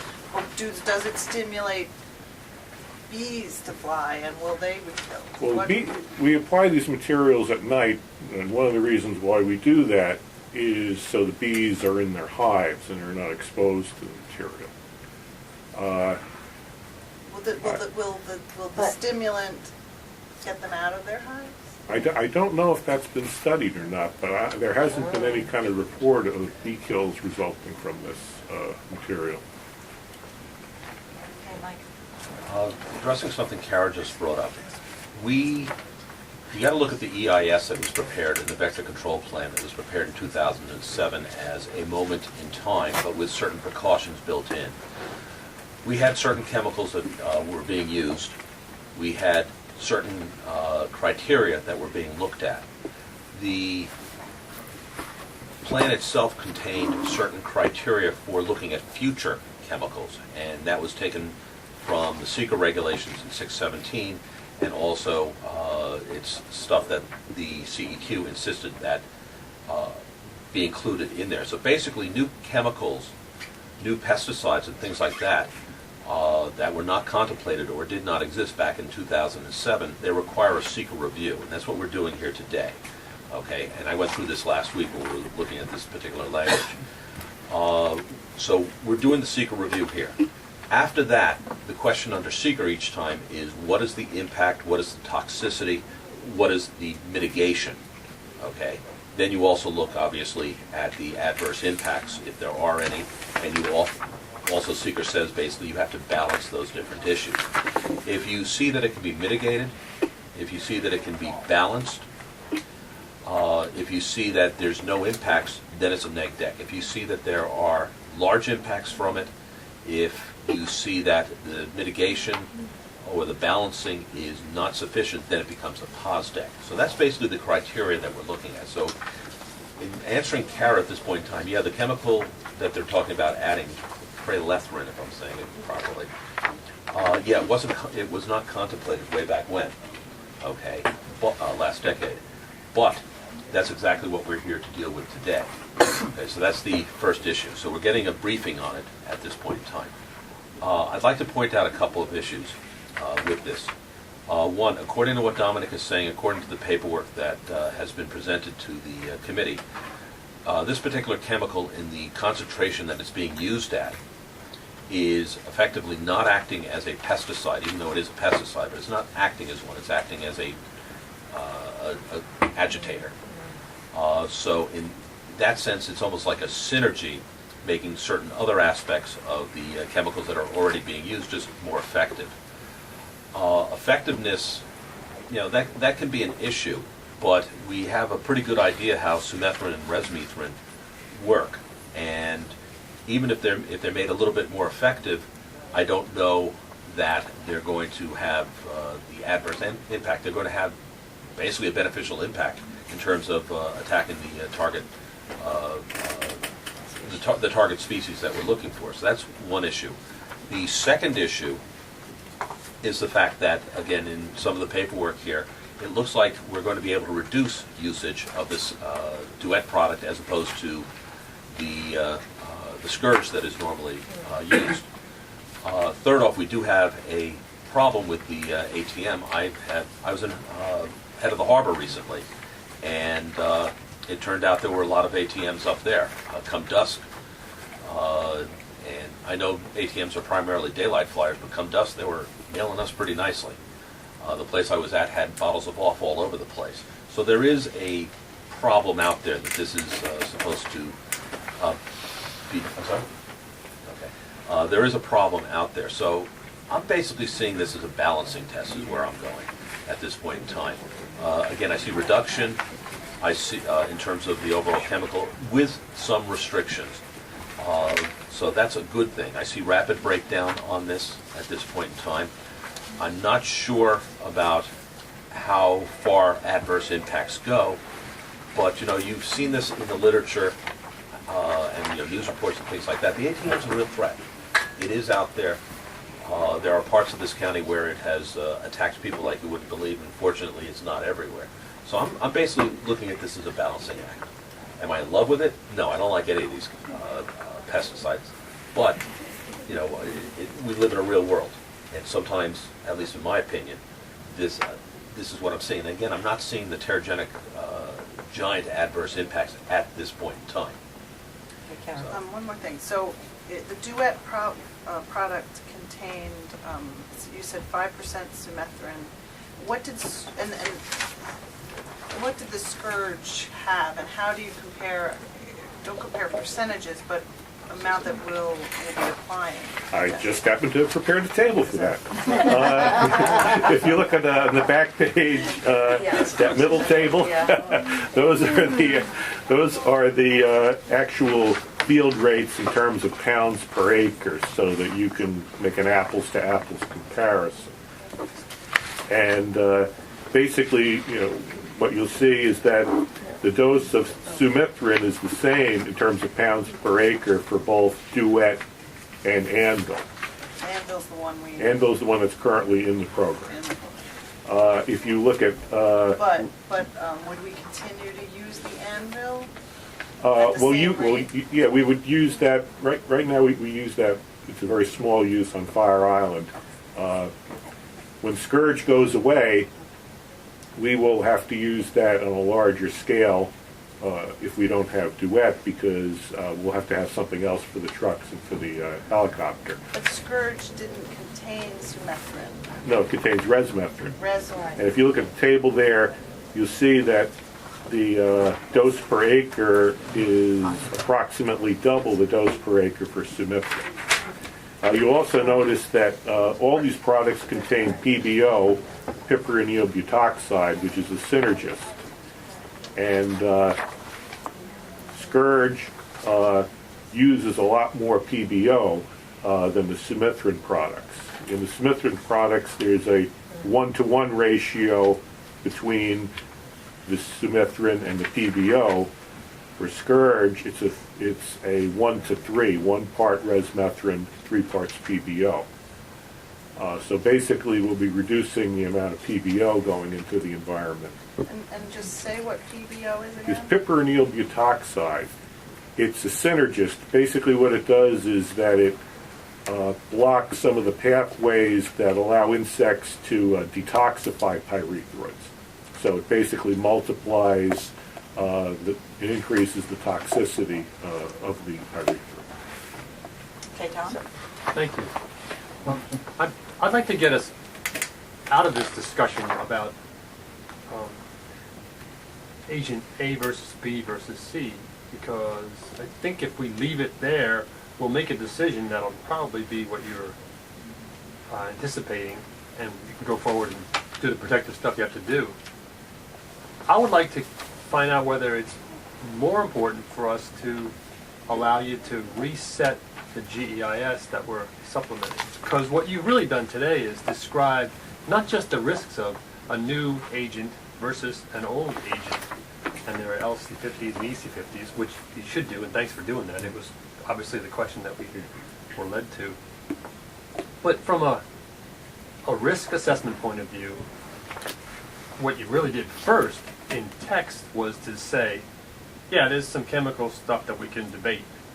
But in fact, there's a new risk in this human to mosquito to human transmission, which didn't exist during the GEIS. Yeah. And that, therefore, the baseline condition that we did the GIS on and we made decisions and made this balancing stuff on isn't the baseline anymore.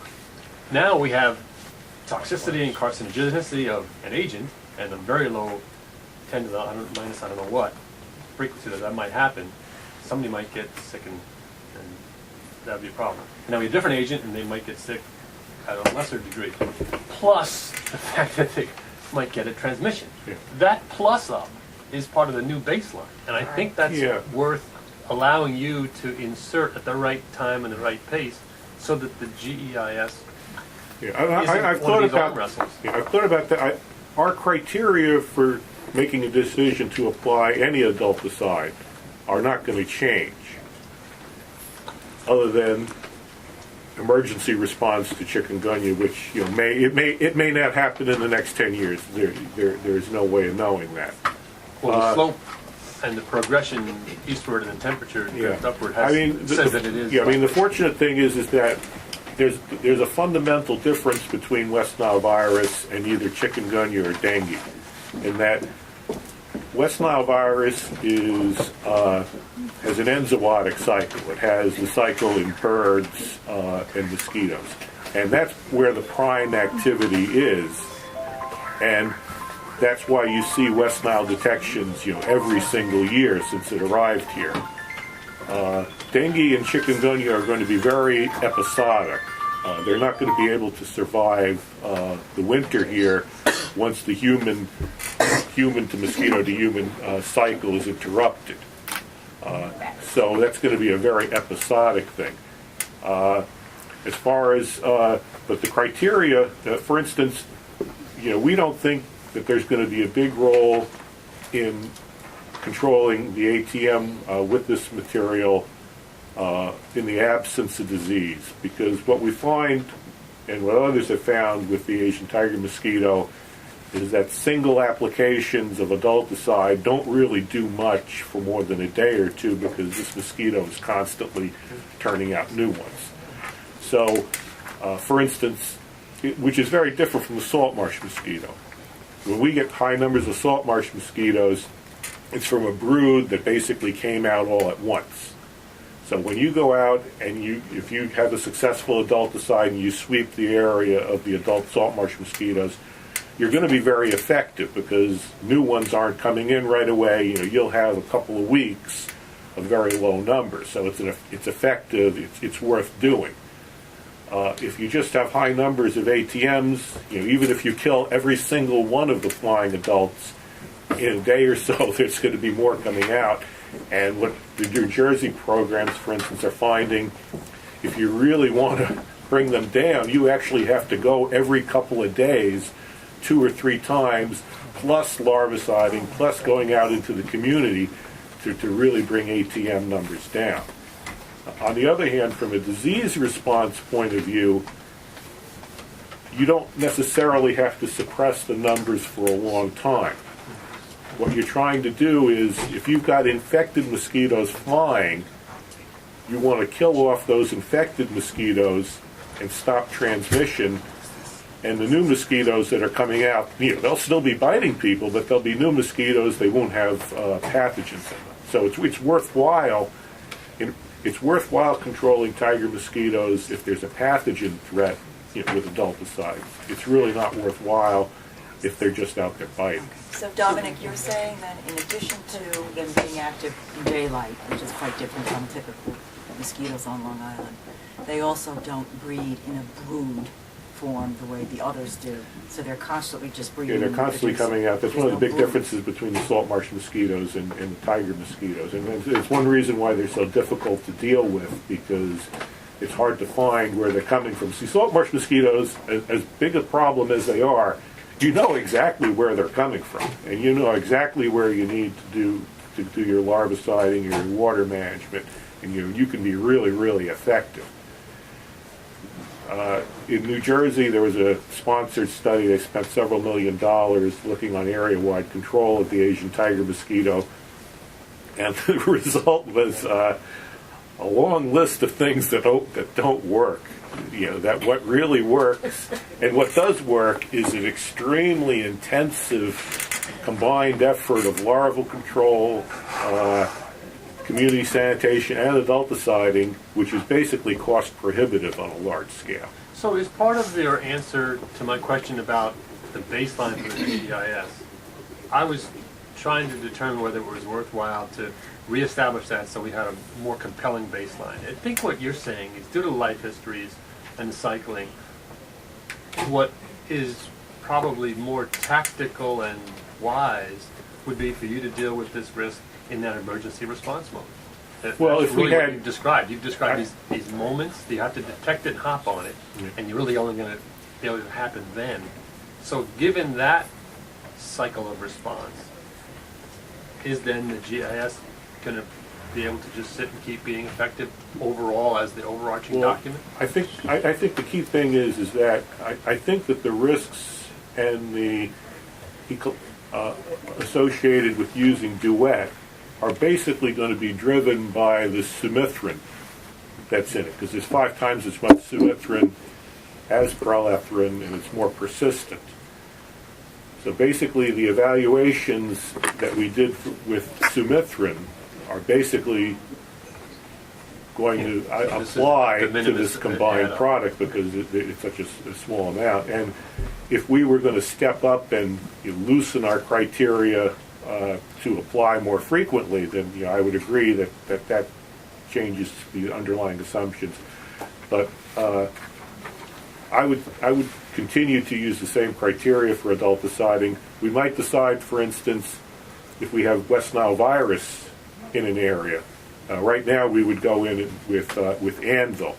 If it's an area with a lot of Asian tiger mosquitoes, it might be smart to go in with Duet because ATMs are a competent vector for West Nile, even though their infection rates are low. Mike? Responding to what Tom is saying, the EIS, when it was written, it has a tactical response aspect to it, a tactical response profile as opposed to a strategic profile. Actually, it has both. It has a strategic profile in that we're trying to control disease. We're trying to also control mosquitoes to some degree in terms of, I'll use the old language, nuisance control. And then we're also talking about marshlands in there. So it does have extensive provisions for how to respond to emergent diseases that no one's aware of at this point in time. Is the strategy, the overarching concept of the plan changed? I would say no. The tactical response is what is at issue here today. Again, when you're looking at, and there was a giant focus upon human health toxicity, toxicity to non-target species, toxicity to target species in the EIS itself. And then it was heavily focused upon disease, because frankly it was a response to West Nile when it came out, and people started realizing, hey, you can get malaria up here, and I've had it, not from up here, and you can get all sorts of other fun diseases. So it was set up as, let's stop disease, let's manage wetlands, and yeah, there's a nuisance control component to it. So that's its strategic aspect. That provided flexibility from the tactical side of things, which is how do you approach these diseases. Seeker kicks in that kind of a situation by saying, okay, you review your chemicals or your pesticides. You review what's going on. You review how it's being done. Okay, you do the balancing act that I was talking about a couple of minutes ago, which was sort of trying to set the format, if you will, of what you look at. And that is buried inside the document. We found that when we were looking through. I remembered it as one thing, but we did find the language that had been placed in there. And it allows for, if you will, not a resetting, again, but a tactical approach. Okay, we got a new disease out there, we got some new chemicals, we got to review the chemical, we got to see what it does. If it's basically, if the adverse effects are outweighed by the beneficial effects, then it fits Seeker. You don't have to do a whole new EIS, you don't have to do a supplemental EIS or anything like that. You have to determine, is it a pos deck, is it an egg deck? And you balance it each time. So in that sense, I'm seeing what Dominic, and responding to what you're talking about, I'm seeing this as, okay, we got a new disease out there. We also happen to have, a new bug, and we have unfortunately, or fortunately, we have a change in chemicals, and those are looking at the seeker aspect of things. Put this. Well, These you are know, the things you look at. I'll and- just interrupt real quickly. Yeah. The GEIS years ago was written as a toolbox with multiple tools inside it, and the one tool to help us address these new emerging issues, emerging diseases, emerging vectors, is exactly what we're doing right now. And that's what the plan, what do you call your group again, Mike? The Vector Control, Vector Control the Pesticide Management Committee. That's their task, to review all of this and the emerging issues. And Come up with So my solutions. point was that We are it came out of that group, and it didn't have the balancing the way it could have, which was it's not just EC50, LC50. The balancing is really math that adds up the human disease risk quotient, and that could be in there. Well, it doesn't have to be, because we're going to pass it, Well, but it should be next time, because as balancing gets more quantitative, it'll be harder and harder to figure out. Well, you know, balance is a nice we soft, asked cozy Department word, of but Jim it's Leach not. from DOH, from State DOH, was asked some of those questions on toxicity and things like that. And that's where the thing that Dominic just handed out, I think, came from. And that, no? Okay. Withdrawn. I do know we were talking about. No, well, Jim actually, Leach from I DOH. did, Amy Uketz gave me some very good input, and I put together a table of some of the human health benchmarks.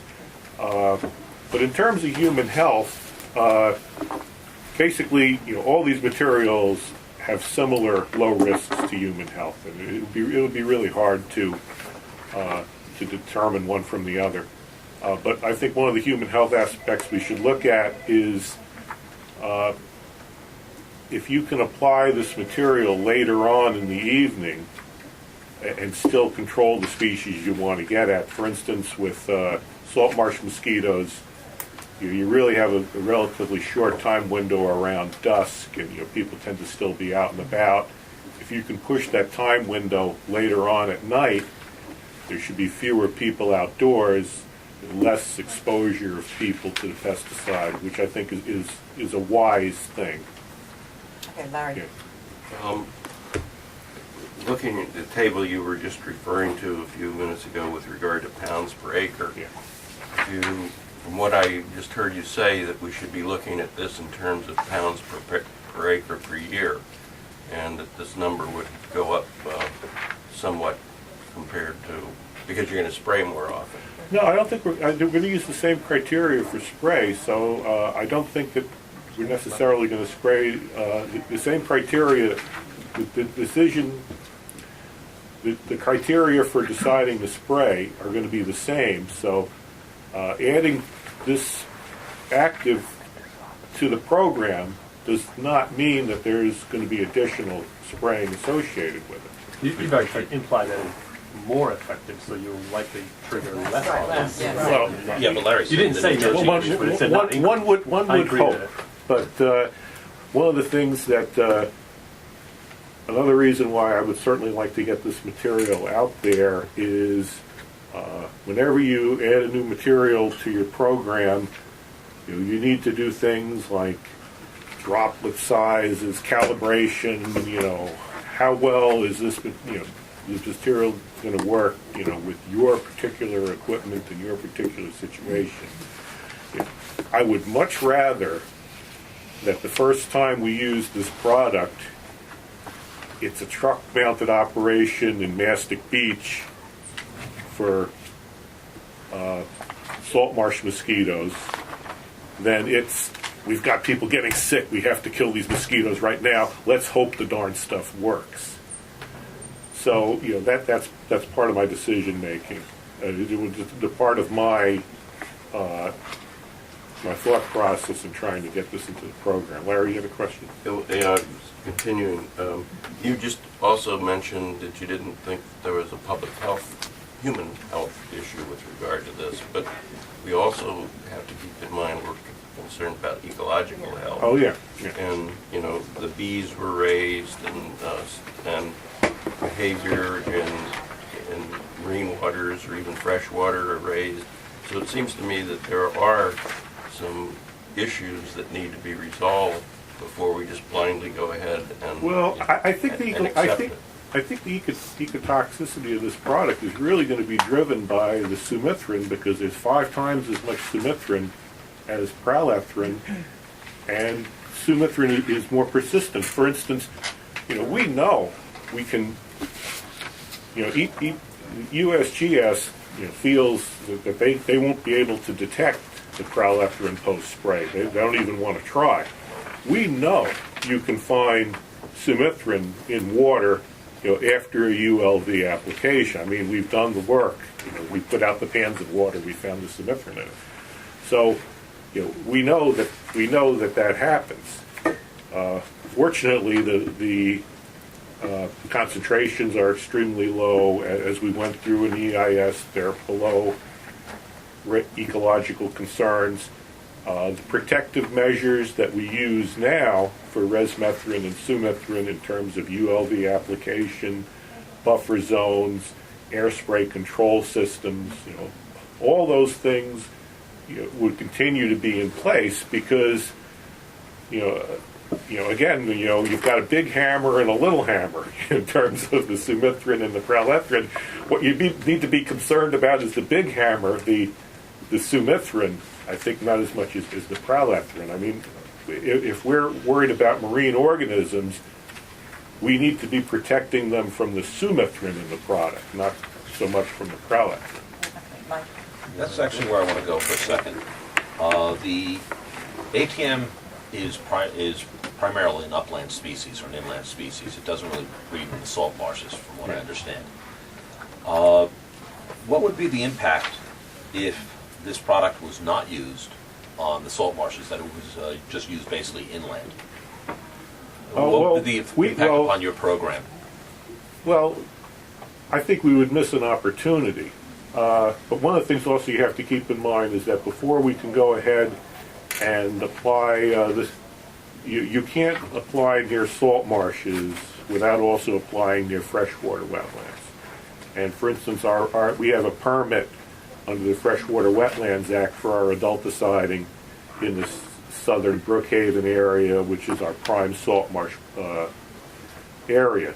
And that permit does allow us to use adulticides near wetlands, or sometimes, you know, in Mastic Beach, you have people whose houses are in freshwater wetlands. And late in the season, you know, we are allowed to treat, you know, in those areas.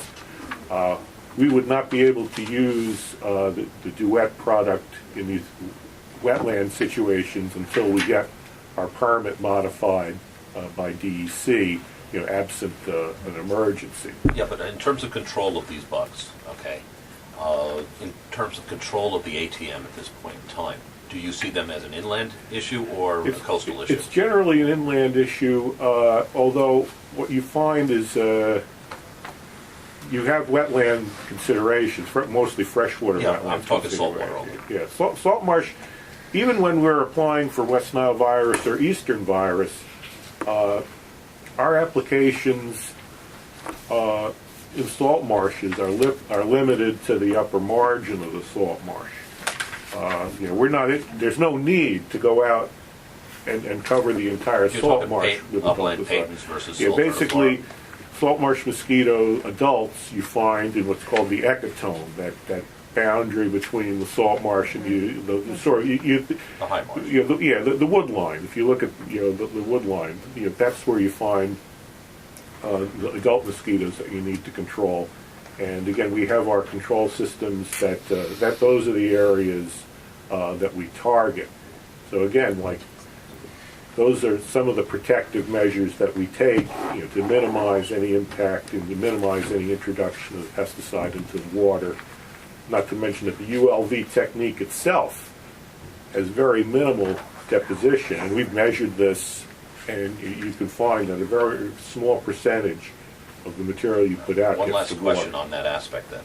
You also talked about this duet product as being competent against some of the 80s species, which are more of a saltwater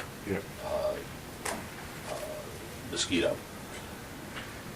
I'm simply jumpy about saltwater wetlands, lower marshes and things like that, and this particular product being used.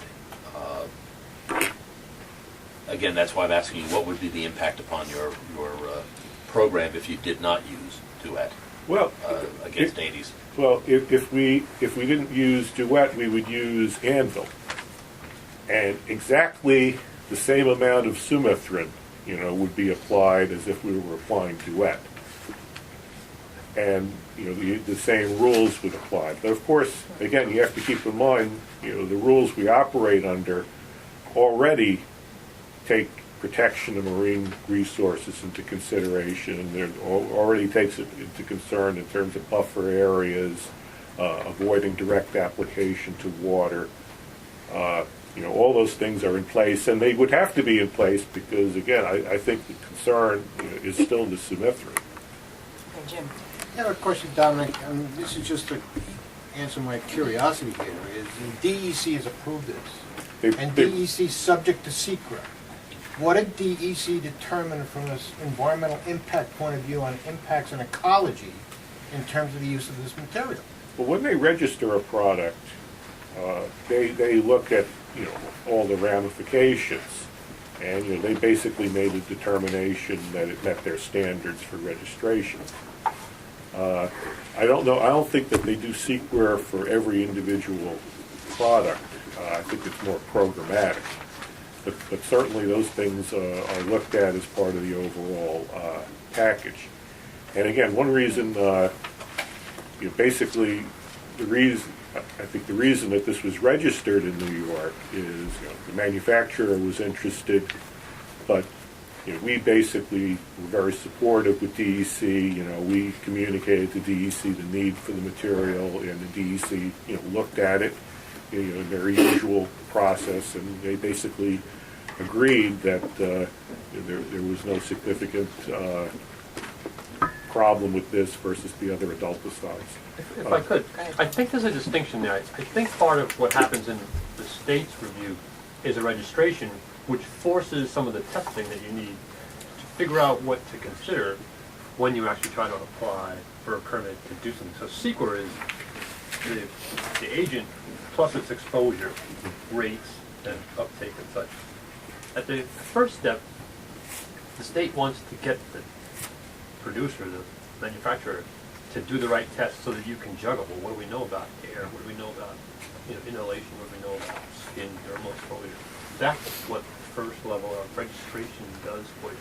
It doesn't mean, therefore, you can go use it anywhere. They can't do that. They don't I understand that, have, but they have to do a preliminary screen to say that environmentally, to some extent, it passes the basic test. And that's why I don't think secret could fit in, because it doesn't have the finishing application. Well, there has to be a broad brush application here to find out what the got what the impact is on bees. They did some studies and some other stuff that the state must have called for. They did do something in '97. Prelethrin was used heavily in the state for since 1997 in food establishments.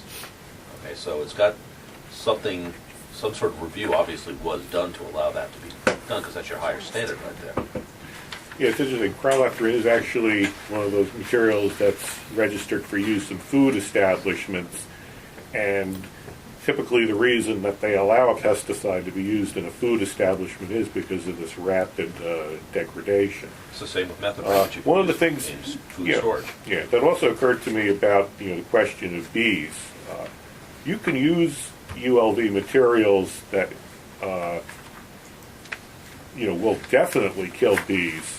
If you apply them with ULV methods and you apply them at night. And one of the things I was thinking about back when we were using malathion for our aerial adulticiding. Malathion, you wouldn't call it benign, you call it malignant agitation. When you apply malathion ULV in an area and you drive into that area at night, I have vivid memories of this, of the mosquitoes just going absolutely berserk, which is one reason why malathion was so incredibly effective. And of course, it goes out at a much higher rate. It goes out at 3 ounces of 95% product per acre versus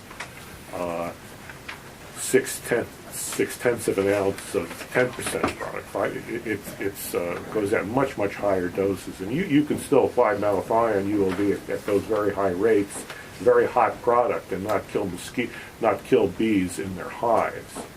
So that's another reason why I'm really not concerned about rousting the bees out of their hives and ending up having them killed this way.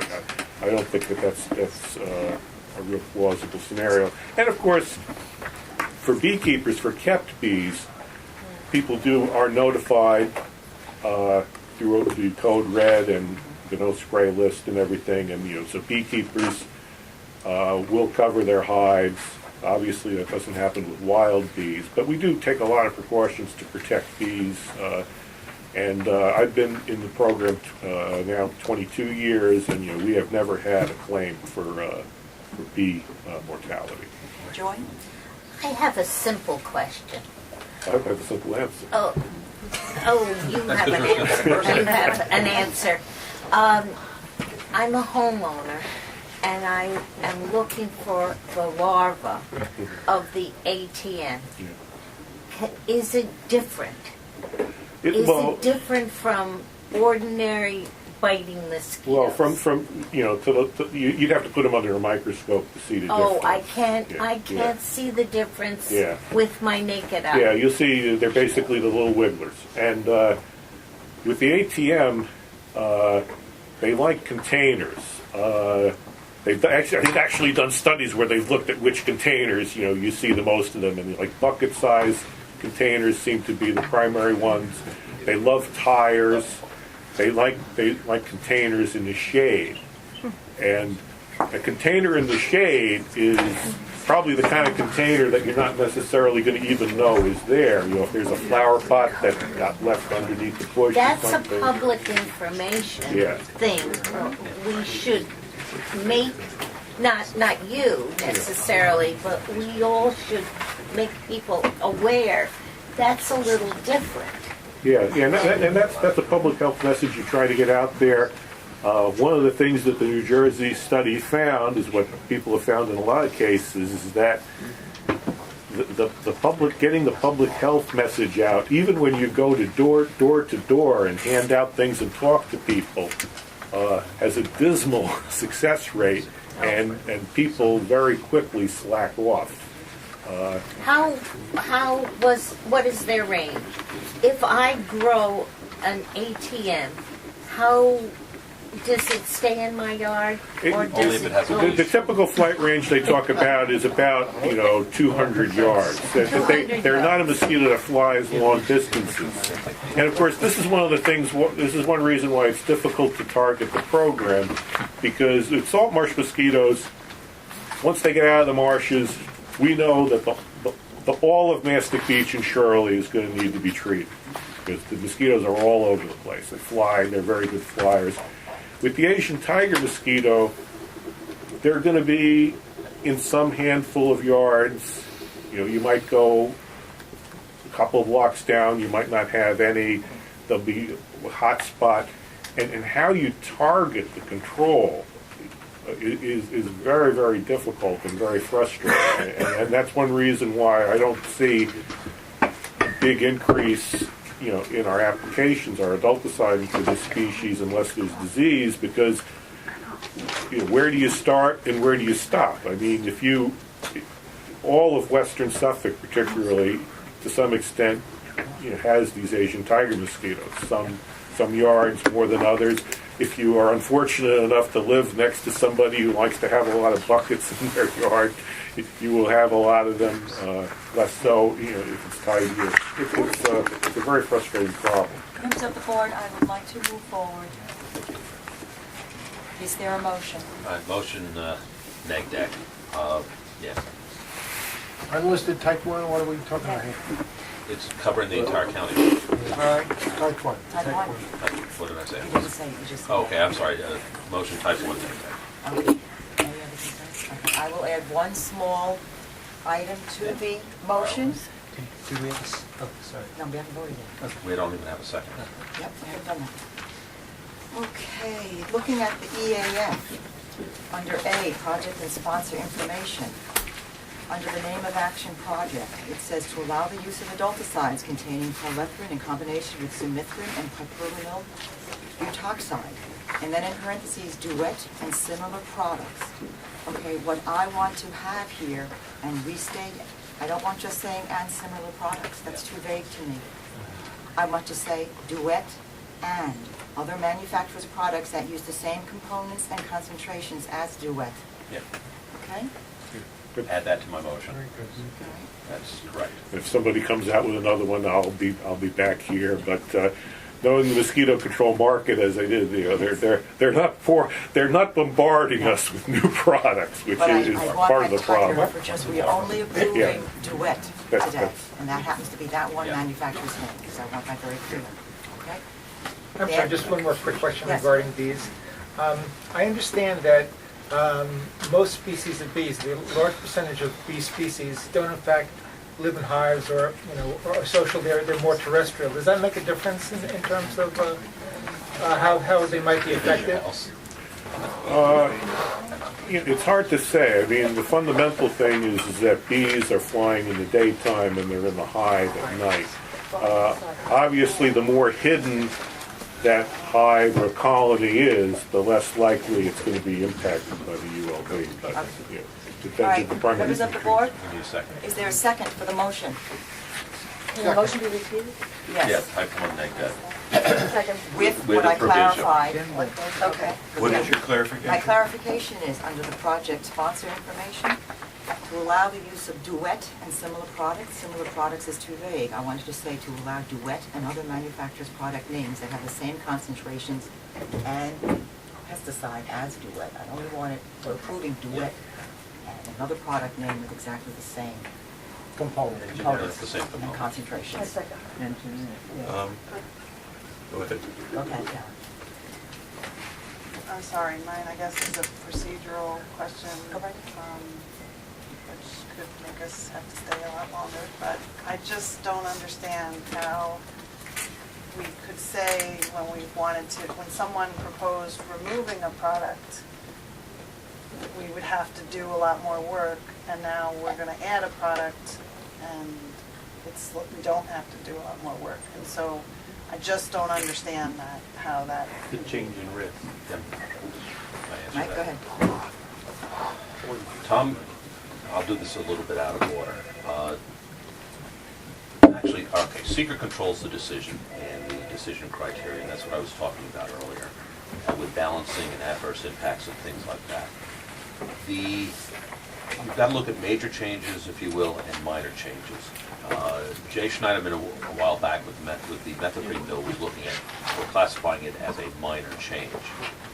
Okay, saying basically that he didn't really see any impact from it, that it was just a restriction of a chemical, but it wasn't going to have any major impacts upon control of bugs. It wasn't, especially the way he had designed the program, it wasn't going to have any major impacts upon human health. It wasn't going to have any impacts upon this, that, and the other thing. We've got a reverse situation, if you will, in that we do have an emerging threat, whereas previously Jay was saying that, or that particular bill, I should point him out as the issue. He was saying that, it's not going to have an impact, okay, and the human health issues with West Nile, et cetera, were minimized, if you will. Each time this seems to come out as a converse of that. In terms of removing a chemical versus adding, I can see going either way on that one. But again, you've got to look at the balancing of the impacts. But no, I understand I understand why we would want to add it. That's not, You're saying but I positive don't versus understand negative. we're looking at the environmental impact. And that's what I'm trying to talk about, which is The bill that I think you're referring to sought to undo a process that was engaged, that went through, that made a decision, and had a lot of dimensions to it and reasons for it. And there was this, to grossly oversimplify, an attempt to peel back and undo a part of that, kind of unilaterally. as contrasted with this, today, we've heard about that same process as built and as authorized with the committee and such, advancing and retracing its agreed-upon steps to pop up a consideration of a new thing, and sure enough, it comes through. So this is ending up with an ad, but it's pursuant to an agreed-upon thing, whereas the other one was, never mind what that whole years and years process was, I want to extract one out. He was basically trying to undo the DGEIS initially in 2000. Without the substantiation, without the backup to say that that was Why the it should be case. like He had that. nothing, he And just again, said. this is a balancing test. I mean, he did not even fill out an EAF. Right. And like, you know, if I had gone through the EAF and a significant major impact came up, then yeah, we wouldn't be doing this. If we were to do an EAF on substantially restricting methaprene from the program, I think it's very likely that some major impacts would come up, you know, that would really raise the level of review. Yeah. I think also, you know, again, what we're talking about here is a very small amount of the material that's very similar to what we've already evaluated. For instance, if you know, there's another active ingredient coming out into the market, which New York may someday register, called Edifenprox. Now that's going to be a totally new active ingredient, and I wouldn't expect that it would go through the process, you know, that this went through. You know, we'll probably have to do a lot more review. Supplemental. Yeah. Getting back, Likely. I just want to again raise my concern about transparency. I don't care about the technicalities of what legally we can do with the existing GEIS. I think we owe it to the people of Suffolk County that we're changing product, why, and the justification for it. And I also am concerned that we have raised some questions that have not been adequately answered. Well, I think there's another step if we approve it here. The health commissioner and the, well, I guess successor to the environment commissioner have to recognize this material as among the least toxic for mosquito control. She wants to say something? Yeah, just based on the EPA did a summary of pyrethrin in 2012, and they do talk about the honeybee acute contact toxicity, and they also refer to the honeybee toxicity of residue on foliage, and so that, you know, this was conducted by a wildlife biologist and a chemical review manager at the EPA when they were looking to do a registration review. So these studies have been done. There's no data gaps, but I don't have the original papers on that. Please state your name and Oh, I'm sorry. Yeah, I'm Mary Dempsey, and I work for Public Works and Vector Control. Mary, what did they find? I'm sorry, you said They did do the biologist for the EPA, and once again, I don't have the further information as to how does DEC look at these documents and then determine if they need additional studies from the manufacturer. They looked at honeybee acute contact toxicity, and they also looked at honeybee toxicity of residues on foliage. So they have done environmental reviews on species like honeybees. but found it not to. That was my original point, that EPA under NEPA and DEC and the SEQA reviewed these things and have authorized them to some extent. So they've had preliminary environmental reviews.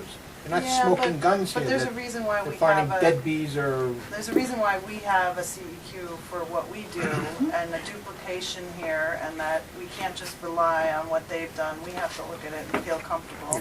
And I have to ask the question, we didn't get an answer to whether or not how it breaks down in marine water. We have had, at the legislature, I've had to listen to testimony after testimony after testimony about lobster die-off, and knowing that, knowing about temperature water and all that, but, having answers here, this is where the details have to really... That's why I raised the question, and I'm willing to, this may be heretical, but I'm willing to say something else as part of the motion and maybe throw it out to the group. If we're jumpy about saltwater wetlands and applications in there, if we use duet, Possibly we say, you know, for the next year or 2 years, don't use it unless it's an emergency. I mean, that's one way of going to avoid these kinds of impacts. And the second would be reassessment of this maybe in a year or 2 years. Let's see if this product gets approved today and it goes through the processes and things like that. Let's have a reassessment in a year or two. But They need a why DEC can't we permit for that, Yeah, have him do some more background work and have it brought back when you do your vector control plan in October? This is what he's trying to avoid because he doesn't want it to be an emergency. Because you want to that, we do want to realize regularize sooner. this stuff if we You use said that in it. the Just- beginning. yeah. Okay. Another tactic to also consider with Larry's concerns with transparency, I don't know what Suffolk County Vector Control has right now for an internet site for the public to view. That is the best place. Well, this clearly needs to be, you know, obviously, you know, I think we all recognize that the worst thing we could possibly do is make a decision, next week we're going to go out and put Duet out there and just put it, by the way, we're using this new material. That's, I think everybody understands that that would be, that would not be a very smart thing to do. And I think that we would have to go through the press release, you know, the whole business and how we went to do But this. I'm concerned when Mike said at his management committee meeting, all these environmental groups not even show up. Yeah. Yeah, So that's why I thought for the yeah. internet, for the public to access and be able to see what the Suffolk County Vector Control Program utilizes for its arsenal in combating mosquitoes. Now this, does this get published in ENB when we do? Yes. Yes. Yeah. And So, our you know, agendas are public also. yeah, so that But a lot has of been people out don't there. realize that. Yeah, but I mean certainly the green Yes, groups but have been a lot of out people there. don't. Listen, it's going to be 6 weeks. But I still before you think get a for job, so. transparency with Larry's concern, that if Vector Control has a website, Oh, yeah. it should Oh, give a absolutely. quick 1 or 2 pages, compounds it uses, what they're used for, Oh, which yeah. mosquitoes and where and why, and that they've all been thoroughly vetted, et cetera, et cetera. I really support that. I think that's a really, Do we have to approve And this? you can say Yeah, that it's a you change. covered it This, on the the internet. secret. Yes, Yeah. So it has to go through the ledge. yes. I have a question for Dominic. There was mentioned about what does it break down the marine environment? Has anybody looked into that, or the EPA said it breaks down so fast that, or the U.S. There should be some data on that, and I'll have to look up you know, the documentation on the environmental fate. I've been also beating on the door of the, you know, of the manufacturers and say, you know, like, you know, we're really trying to get to use your product, you know. If you have some data, you know, it'd be nice to send it. I know some of this stuff is proprietary, but there is stuff, certainly you don't register a material, you know, without environmental fate data. So that's something, as it goes, if it gets to the legislature, that's certainly another opportunity to get All that right, information. well, here's out there. a proposal. Perhaps if we just table this for 1 month, Dominic, and you come back with all that information, or whatever you can find on marine impacts from Duet. Well, we could do that. That would be mid-August. Yes. And I think Dominic had mentioned the importance Oh, for yes, I this know summer that, but season. it's only 4 weeks from now. Yeah, but the ATMs start. Basically, He's got other things in his arsenal Yes, he he can does. use. No, that's just the point. ATMs are not responsive very well to what he has in his Yes, I arsenal know, right and now. I'll have to use more. Yes. because Right, it'll have right. And that's the spiral, the death spiral that we went Okay, but into. then we have another. It's either that or just amend my motion and say Yes. no marine. No Just- marine impacts I would just- for use until we get further information from you, Dominic, as far as But marine impacts. I think, as I understand with the marine, it does need a permit from New York State DEC. Yeah, but still, we're the county, not DEC. Let's, in the interest of transparency, since we don't have a full answer on that, I don't want DEC making a call for the county. You know, when we offer it up to the legislature, I think it's safer for us to make that call. What would be the ramifications for you of that? If we said it that way. Well, we don't apply adulticides to marine waters to begin with. But you will probably But over use the the month. Duet at the upland edge of the marsh, you were Yeah, saying. I mean, well, truck-mounted applications, we have a buffer, so it wouldn't affect, that if you accept the buffer. If we have an aerial application, it'd be probably in response to a virus. We could probably, in a marine area, it's going to be more the solicitants than the ATM. So it probably wouldn't be that much of an impact this year, but we would like to get that into the regular program for next year. And you'd say the area that I'm most concerned about for West Nile virus and all these things is the southwest part of the county, like Babylon, Copeg, that area there. And, it would be freshwater wetlands, but that's a separate issue. That's a separate issue. Looking at this, maybe You still have the scourge. Yeah, well, we are going to be, with scourge being phased out, we're not buying any material, we're just using existing stock, so we're going to use that in trucks this year. If we go with an aerial application, which is really where freshwater wetlands would be involved, we would go with Anvil or Duet if we get the freshwater approval. What about saying nothing into the marine environment? Okay, I mean, I accept, the upland applications, and, you do take into account drift and things like that.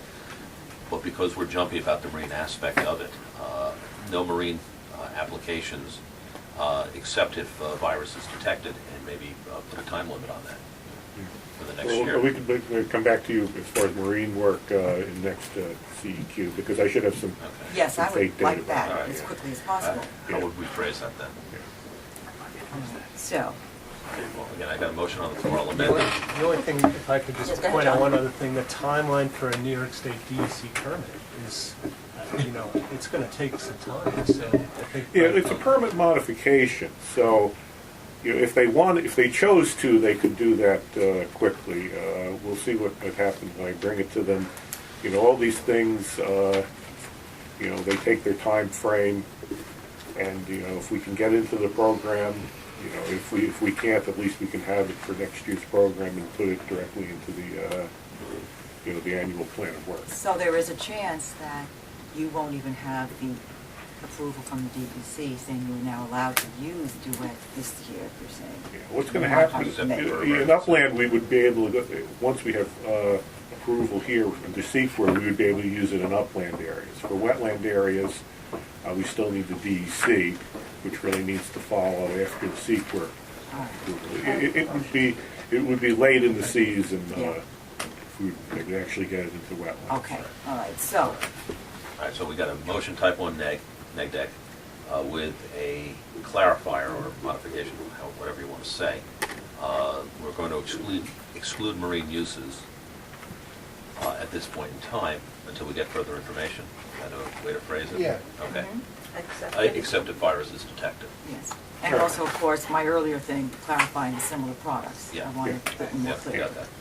All right? That's fine. Okay. We'll look at that. Second. Seconded by Eva, all in favor?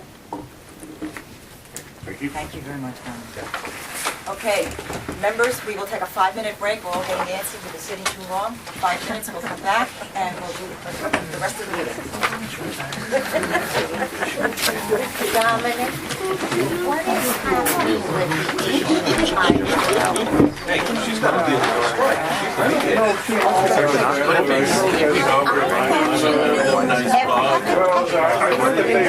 Apparently, they reared their ugly heads. There are some areas that they're looking I do. They're back. There's a quorum, you can go.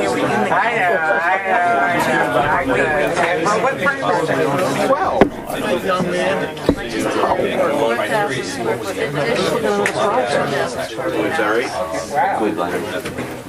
That's the only thing. Make sure this projects properly. Here we're seeing mitigation, lesser uses. We're not seeing the adverse.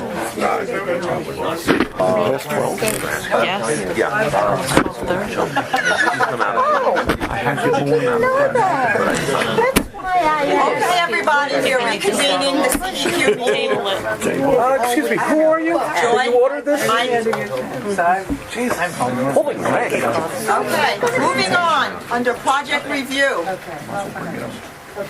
Proposed, Indian Island, Terry's Creek, Tidal Wetland Restoration, Town of Riverhead.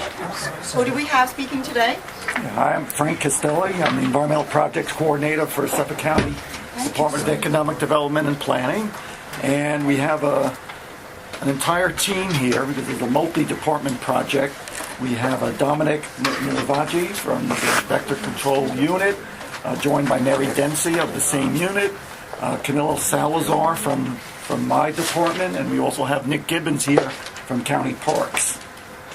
I want to thank the committee for having us back here on this project this afternoon. We were originally, I'm going to give just some quick background. We were originally here before the committee 3 years ago with the same project. We were issued a negative declaration on a Type 1 action back in 2011 for this project. The reason we're coming back to the committee is that the project design has been substantially changed. In fact, we've actually reduced the scope of the project. The original project had, I think it was 25,000 cubic yards of dredged material to be removed, and we've reduced that to something like 6,400 cubic yards. So we substantially have reduced the amount of material we're going to be taking out on this project, and we have a final design that we want to bring back to the committee. Like I said, Resolution 152-2011 made a secret determination back in 2011, finding that there were no adverse environmental impacts from the proposed project. The most important part of this project is that this will restore, that the project is to restore a productive salt marsh at the Indian Island County Park. This is an area the area that we will be working in has been subjected to a very large amount of dredged material that was placed there many years ago.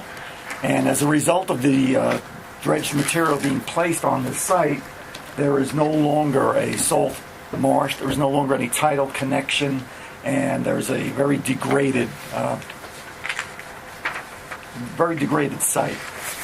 The proposed action, we can see on the slides here, result in improvements to nursery and spawning grounds for estuarine species, improvements to water quality and nutrient cycling. We also expect that the project will reduce the need for mosquito control, larviciding specifically. And we also are proposing that this project will provide suitable land for marsh adaptation in the light of sea level rise. This is another important aspect to this project. And as an added side benefit, there will be enhanced recreational and educational enjoyment of the Indian Island County Park. Okay, the project as designed, we'll show you we have some pictures here of the new design. We'll be removing about 6,400 cubic yards of the former dredged materials and restore the environmental function.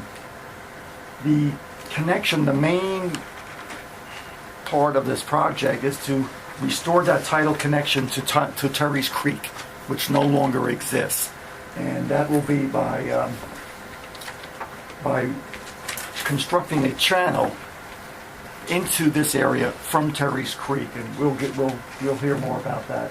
There will be approximately 5.15 acres will be regraded to match local reference high and low marsh elevations, with particular focus to allow for marsh migration and vegetation shifts in response to sea level rise.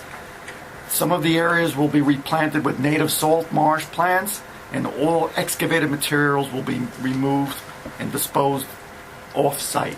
Now, there was considerable amount of sediment testing that was done with regard to this project, and while there were no acute toxicity found, there were levels of, I guess it was DDT and arsenic that are pretty much in line with background concentrations that we find throughout these types of areas.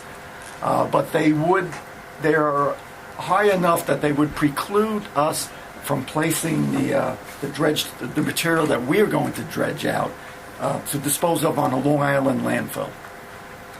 We originally had gone to the town of Brookhaven to place the material, to request that the material be placed at the Brookhaven landfill, but we've been working with DEC all along on this, and the DEC told us that because of the special Long Island sole source aquifer, the special landfill requirements that we have on Long Island, we would not be allowed to do that. There was some talk that the DEC is in the process of possibly changing those regulations to loosen them somewhat, which would allow us to place the materials at a local landfill, but we're not going to, we're not going to wait around for that. You didn't call Iceland? No. No comment. Well, I just expressed the unconscious. So we've already, we were informed by the DEC that there's a possibility that we could bring the material to, there's a site on Staten Island within the DEC, I guess that's Region 2, and we've already made contact with them, and they said that it appears very likely that we would be able to bring the material there. It would all be subject to the site being granted the DEC approval from the DEC to place the material there. So we are working on that. Luckily, the scope of the project has been reduced to the point that we're only talking about 6,400 cubic yards rather than the original 25,000 cubic yards. Because if we were trying to dispose of 25,000 cubic yards off-site, for instance, to Staten Island, I think it would have been prohibitively expensive in view of the funding that we have. Maybe I forgot to mention it up front. We have been awarded a New York State DEC Bond Act grant for this project, and we are also have received approval from the Suffolk County Water Quality Protection and Restoration Program for additional funding that comes out of the county's 4% water quality funded water quality improvement projects. This project has been around a long time. It has been on the drawing board for a long time, so at this point we're anxious to get moving on it. For one thing, for fear of losing quite frankly, the state money. I don't think the state wants us to sit around forever, waiting for us to get going on this project. So it's taken some time to get the final design done, in which we have that at this point. Part of the project is that there's going to be a culvert that will pass underneath the access road there to establish that tidal connection to Terry's Creek. We have some. We'll show the diagrams in a minute. We do have some idea of the slopes that would be required for the channels that will be dug.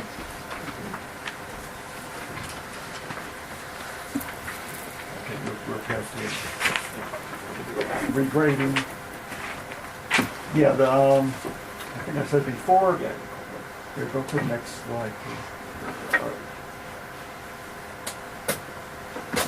We also plan on replanting the area with native salt marsh plants to accelerate, revegetation of the regraded area, and establishing it's a very precise endeavor to get the proper elevations to establish the type of marsh vegetation that you wish to see in this environment. If you're 6 inches too high or 6 inches too low, you're going to end up with a different type of vegetation, either low marsh or high marsh, or intertidal or high marsh. So we will be following that pretty closely.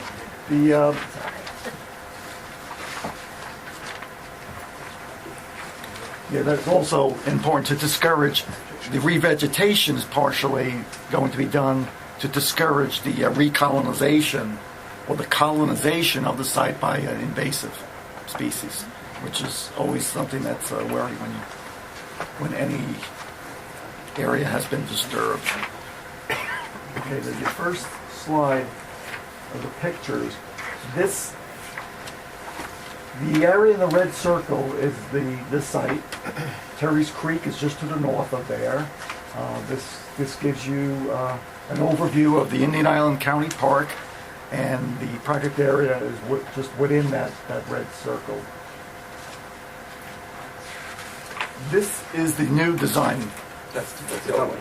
That's the one that was presented. That's the old design. Thought it looked a little old. That's what we had originally presented back in 2011. And you could see that there was a series of ponds and the channel connection between the ponds. And this called for a lot more excavation to be done. And now the current plan is pretty much the elimination of those ponds, and to have the channel come in from Terry's Creek and only wind around in kind of a semicircle. And part of the reason for this is that the areas where, from the sediment testing, we redesigned the project to avoid the areas that had the highest levels of contaminants. If you go back to the other one, I have a question, Frank. What's in the middle of that site, though? I mean, like the new design. Is that a freshwater wetland area in there? What is that? I mean, these areas don't really... No, that doesn't really show you. That will be part of the restored marsh. The elevations will be such. What's there now is there's all the old dredge spoils at a higher elevation, pretty much unvegetated. It's pretty much barren. There is no wetland designation in the area. There is some grass and actually some spartina already growing in that area, as the picture shows. The area retains some water when it rains a lot, so it remains wet for a few days, but it's not designated as a wetland. Is it Peyton's or is it alternative flora? That's the question. What is it? It's remnant. It's basically remnant Peyton's. Apparently, it's salty enough that you will get some Peyton's in there, even though there's no tidal connection. Is there a groundwater connection in there or an impulse coming in? No. Years ago, there used to be some occasional flooding from the old pipes. This is basically the tail end of the dredge material site where the fines ended up, and right about here, there are some old pipes that used to take the material out to the bay, but those pipes are no longer functioning. The old stuff shows this. So basically, we have some remnant high marsh vegetation or material that volunteered in there because it's a pretty harsh environment. If you go walking around these areas, these bare areas, they basically have that cracked, look of baked mud. It's like a moonscape. We see in a dredge material area. Yes, go ahead. State your name first, please. Al Krupski. Thank you. Are you certain that there are Peyton's in there and not some sort of sedge? Because I didn't see any saltwater connection. I don't know if Peyton's could survive in a non-saltwater environment. And also, why can't you leave, because of the problem with the contamination of the dredge spoil? They're on site currently. You have that whole dike system that was made when they dredged originally. Why couldn't you just keep the material on site, add it to the dike system that's there in existence? Well, that's not preferred option from the Parks Department point of view. If you want to Yeah, I can speak to that. It's been at the request of the Parks Department all along. As long as we were going through the trouble of doing the work, any material that was generated from the project, we requested be removed from site. And certainly since the scale of the project is significantly reduced, we have the funding available to the best of our knowledge to truck it off, to remove it from the site, yes. But that doesn't answer the question of why can't it be left on the site? It can, but we prefer it not be. Why not? It's contaminated material. But it's on site, it's contaminated, and it's on site. In a county park, right. So But if you we have the would- opportunity to remove it from the site, that's our choice. That's But- our preference. But you had the opportunity 3 years ago to remove much more. Frank said that you went around the areas of higher contamination. Now those are going to be worked around. Why wouldn't you, if the goal is to remove contaminated soil, wouldn't you remove the most contaminated soil? That's not the goal. The goal is to restore the wetland connection and the habitat. That's the primary goal. A secondary result of the project is to remove the material generated from the project. Or could you accomplish the project of restoring the saltwater wetland and leaving the material on site? Yes. Thank you.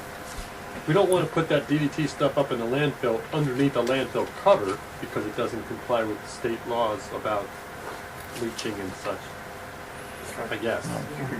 So let's leave it here, open up communication with Terry's Creek, make a marsh, have stuff grow, and hang out directly with the DDT laden soil. Well, part of the other problem, What am I missing? I think some of the concerns have been that if the saltwater connection is reestablished, that some of the contaminants that are in there right now might flush out into Terry Creek through resuspension or whatever you want to say. As someone who has done dredging projects, I don't see that really happening. I mean, you might get, on the first couple of flushes, you might get that. But basically, you're not going to scour out anything in this kind of a dead-end bayou and suddenly have a mass migration. Basically, the water's going to come in. There might be some high currents at the entrance. I can't tell you what the tidal flow is over there. But when it gets into the back areas, it's going to be a sheet flow. Sheet flow resuspends a little bit of stuff. It's like the back end of Storybook Harbor or Setauket Harbor. That's why they never clean out. It resuspends some of the particles that are in there. That's only on the initial couple of flushes. After that, it doesn't dig in. There's no scour that occurs in that kind of a situation. Literally, that's called bioturbation, and that's what doesn't happen. The soil's all cracked. It's been like that since it was laid there and desiccated, and it's too salty. When it starts to grow, like we want it to, subtidal, intertidal, higher marsh, stuff is living there, and bioturbation does happen. That's kind of good, I guess. I'm just trying to. Well, one of the DDT thing. Well, let's talk about the DDT and deal with it, or let's not. Well, one of the things that we looked at is we looked at the concentrations in this material versus what's already out in the creek. Yeah, if it's background. And it should be no surprise that they're the same, because this material came out of the creek where it came from and was put there. So you're not really changing, the concentrations that the marine organisms are experiencing, because it's the same inside. We're just opening up more acreage for it to happen more often. I'm not afraid of that. It is what it is. In fact, I would wonder why we would have to try to spend money to send it to Staten Island when lots of wetland restoration involves flinging the material to the sides. Well, no, that's all silty. If you look at the analysis, a lot of it's silty. You don't necessarily want to do that in a wetland. Sometimes, generally, existing wetlands as they exist out here are composed of both large particles and fines. This stuff is very, very silty if you've been out there. And it's not the best for reestablishing marshland if you can pull it out of there. If I might recollect, I believe that Terry's Creek and Sawmill Creek and all those creeks were dredged by DPW in past years to remove duck sludge. And this was a major disposal area where all those fines and all that stuff ended up. And that's why you end up with that stuff looking cracked and like the moon, because it wasn't necessarily sand, but it was fines. I also have a question too, is once you come in with this salt marsh area, is that area in this center low-lying area going to be flooded periodically, and there's a chance that it might return to, Spartina Paytons or Alta Flora or what? Well, Jim, we can show you some elevations later on. If you look at the elevations there, they're actually pretty close to salt marsh elevations, and which is one reason why we chose this site originally. I mean, there were some earlier projects where they looked at other parts of the park, and it turns out you had to dig like many feet down to get to an intertidal elevation. When you see the elevations later on, you see the elevations are very, very close to the elevations of existing salt marshes. I mean, but during flood tides, they could flood, especially if you open it up. Exactly, and especially storm. That's the intention. That's the point. Okay. I mean, it says here, you know, in here it says here, no dig area for the higher area, and I just wanted to know that inadvertently, it's probably going to flood, and the salt marsh could expand into those areas. I'm sorry, go ahead. I have a question for vector control. How much do you spend currently, how much, manpower or money to treat mosquitoes in the area? I don't have a dollar figure, but this is one of the areas that we have on our list for aerial application that we monitor every week and treat it as necessary. So there might be 5 or 10 times a year that we treat that by helicopter. This is something we're trying to get away from and, that we've been asked to reduce that figure. So this would be helpful for us. This is exactly like what's happening on the South Shore with Wertheim, which was an attempt to reconstruct a marsh and at the same time reduce vector control methods of applications. So that's one of the byproducts, if you will, of what is going on. Okay, the next slide specifically indicates the area that we will not be touching. It means here the no dig area. And it has a little more detail on the channel that we propose to construct. You don't want to bisect that at all? If you bisected the no-dig area, you'd have a little bit more saltwater infiltration, if you will. Well, we thought of that, but basically because of the level of contaminants, we thought it was better to not disturb it. Just to leave it. A couple of historical background. The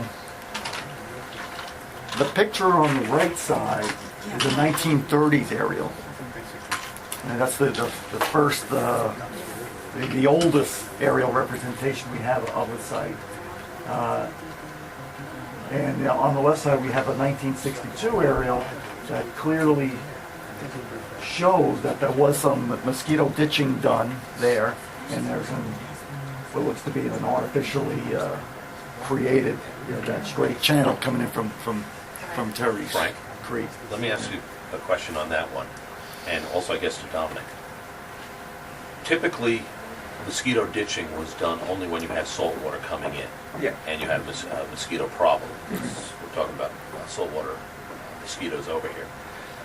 Are you aware, Dominic, of any time when they ditched a wetland like this up in, say, freshwater? There are ditches in freshwater wetlands. This kind of grid ditching is something you would typically see in the salt marsh. And if you look at that signature, that's the classic signature of a ditched salt marsh. With those 150-foot or so intervals. That's typically what was done in the 30s. I also see it to the right of the main entrance channel. I see ditches going. There's a couple of ditches there. Yeah, my point is, I've heard that some people have said that this was not a saltwater marsh at any time, yet I'm looking at saltwater techniques over here. I'm also aware that Terry's Creek was dredged in the past, and I'm seeing dredge scars in there and stuff like that. I mean, so these photographs are showing me something different from the allegations that. This is about the best information we have. Once so much material has been placed on this that it's hard to know what it was before that material was placed, other than the photography that we have, and we haven't found any old timers that were out there at the time that we can ask about that. So they probably exist. But again, you're saying this is a saltwater technique. This is exactly what you see with salt marsh. Yeah, the intention is that with these photographs is to show that the kind of unclear connection with Terrace Creek on the right side, it was followed in the 60s. I mean, it's clear that they follow the same tidal channel. But the goal of the project, as Nick stated before, is to restore the ecological functions of the site. It's not to go back in time. So it's restoration, but it's restoring the function of the system, not as much as going back in time. Yeah, I understand that, but I'm just addressing the allegations for the record, if you will. Right. Again, some people were saying that this was not a connected wetland in any way, shape, or form. But you know something, you look at the entire North Fork, and there are so many places like this that have been filled in through the years. And also, frankly, on the South Fork, the North Shore of the South Fork has a lot of bayous like this that were filled in from dredging and spoil, people building up houses and on top of those formerly connected wetlands. So it's not unusual, is my point, to see something like this. So we have a historical time series here. So from the back on the right side, the 30s, 62, 78, 1984, 2013. So you see how the area drastically changed from 62 to 78. That's the period where those dredge spoil material was. You don't have any records of those dredgings? Yes, we do have some. We have a slide just for that. Oh, okay. Sorry, I didn't mean to set it up. That's ready for you. Okay, that's frightening that you know how I think. That's really frightening. This question. And as you can see, there was quite a bit of dredged material placed on that site. Wow. That's more than I've ever moved. That's a lot of stuff. That was a county program in the early 50s, late 50s, 60s to get rid of the duck sludge and take all that stuff out. So they went in there to Sawmill and Terry's in this particular area and dredged them wall to wall. I'll tell you right now, that's a lot of dredging. I mean, the most I've ever, the projects I've been associated with is about 200,000 yards. Some of that stuff ended up huge on the South Shore by Smiths Point County Park, behind the barrier beach in there, and that's why when you walk out, there's hundreds of acres in there like the cracked moonscape because all that stuff got pumped over the barrier beach as well. So this doesn't indicate anything about how much material was placed in the area that we're interested in. It isn't clear. Yeah, it isn't clear how much in that specific area what we want the project It makes sense. But what this data is showing is that definitely the material was from the nearby creeks were deposited on the site. So we're not opening up kind of worms for the. Do you have an estimate of how much was popped into this wetland in terms of cubic yardage? No, it's in the specific area. We don't have that information. It's hard to say. This was probably. It seems like there is a very large area that was diked, and it apparently was divided into cells. Right. And it seems like the southern cells were the ones that were filled first and with the most material, and then the overflow went north to that outfall structure I described. So the part where we're working right now is like the northernmost cell, which got the least material, which is why it's so close in elevation to existing marsh. One question about the diking. It's the last place. Okay, because I've worked with dikes also. It's a dewatering process. You throw the stuff in, and the water runs out. Do you see? Is it classic diking, as dredging people would say? I mean, have you looked at that? Well, if you basically, you would have a dike and it's unbroken, and the water infiltrates out. Yes, then we have. There was an actual structure, an actual outlet structure. Okay, good enough. I'm sorry, could you help me catch up to that?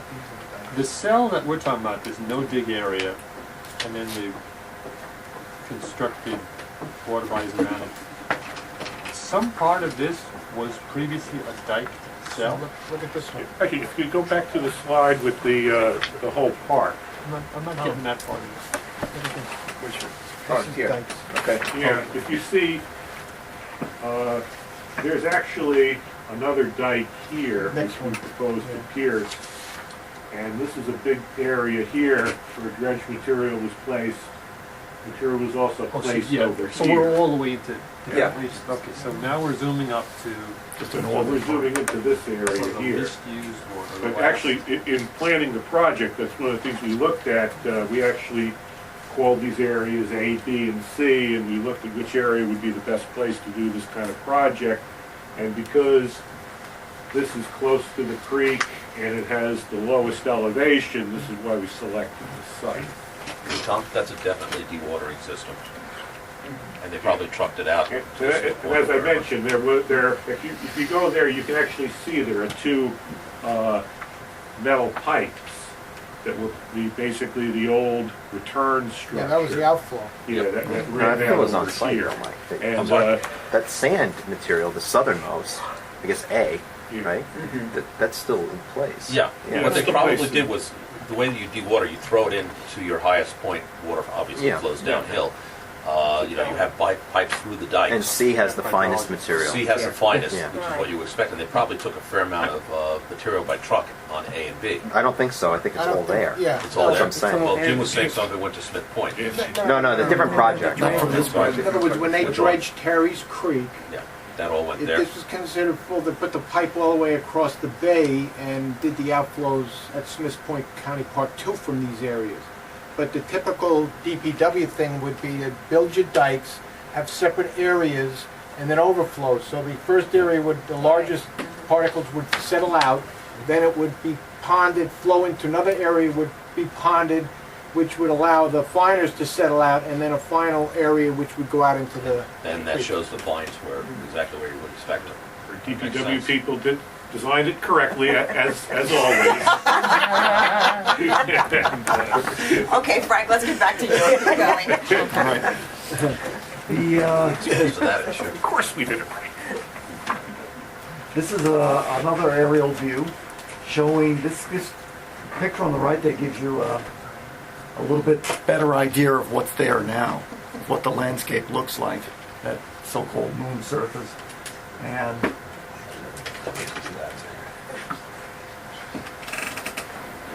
on the bottom right and left. So you see in the middle of the section that's where the remnants of spartina is growing. On the left side, there is mainly Phragmites, which is also part of the project to remove and allow native vegetation to colonize. We will replant, but we expect the area to allow for natural recolonization of native vegetation. okay, the next slide shows that this project is consistent with 4 of the best management practices in the long-term plan.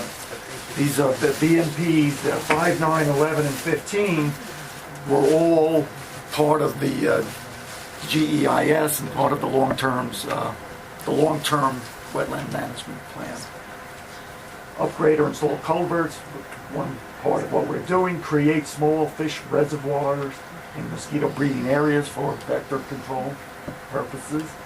Install tidal channels, and also to remove dredge spoils. So we're very consistent with 4 of the BMPs in the long-term plan.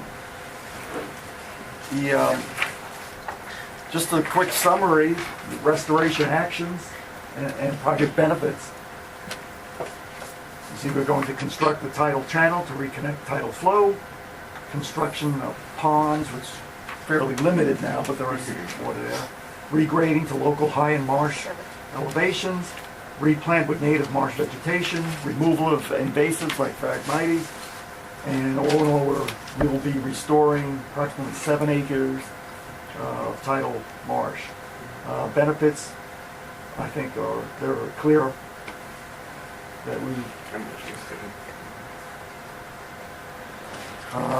So in addition, so we expect that the sea level rise tool from TNC, they show these areas 2020, 2050, 2080 with different conditions, but definitely as taken over by sea level rise.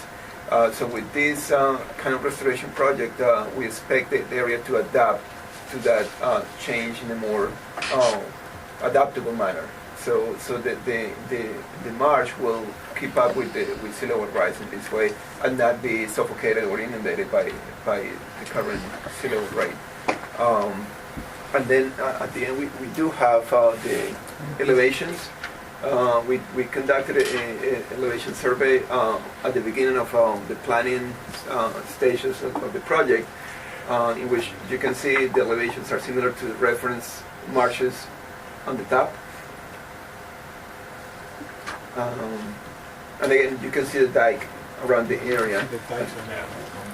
Can you read those elevations from? No. They're a little No. too small, right?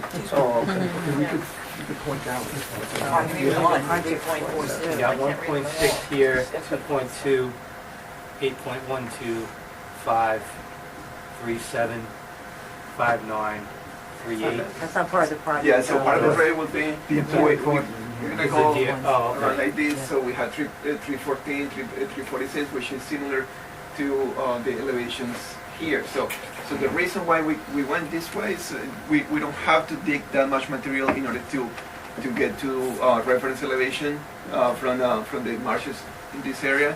So we try to minimize the dredge material that we will be removing from What's the tidal range over at Terry's at the entrance? I think it's I think it's 2 feet over 2 or less. Yeah, I think it's 2 feet. 2 feet. Basically, what you'll find, you know, what I found, Yeah, I and think it's it's, 2.05 or something like that, around 2 feet. if you look at go around the island, you'll find that basically below the 3-foot contour is where you'll see tidal wetlands vegetation, either the grasses or when you get closer to 3 foot, you see the shrubs, the baccharis and iva. So basically,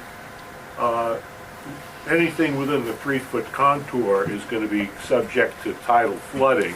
You know, the higher areas will be with storm and spring tides, and the lower areas more frequently. But you can see that a lot of this is within those elevations, and actually these spot elevations, this 2.77 here is right near the upper edge of the salt marsh vegetation out here, and you can see that, you know, we've got things that are below that 2.77 already, and the upper edge is actually a little above 2.77. So you know, we're looking at salt marsh species getting into this whole area, if not immediately, then with rising sea level. And there's a dike here, that's why you have that 10 foot.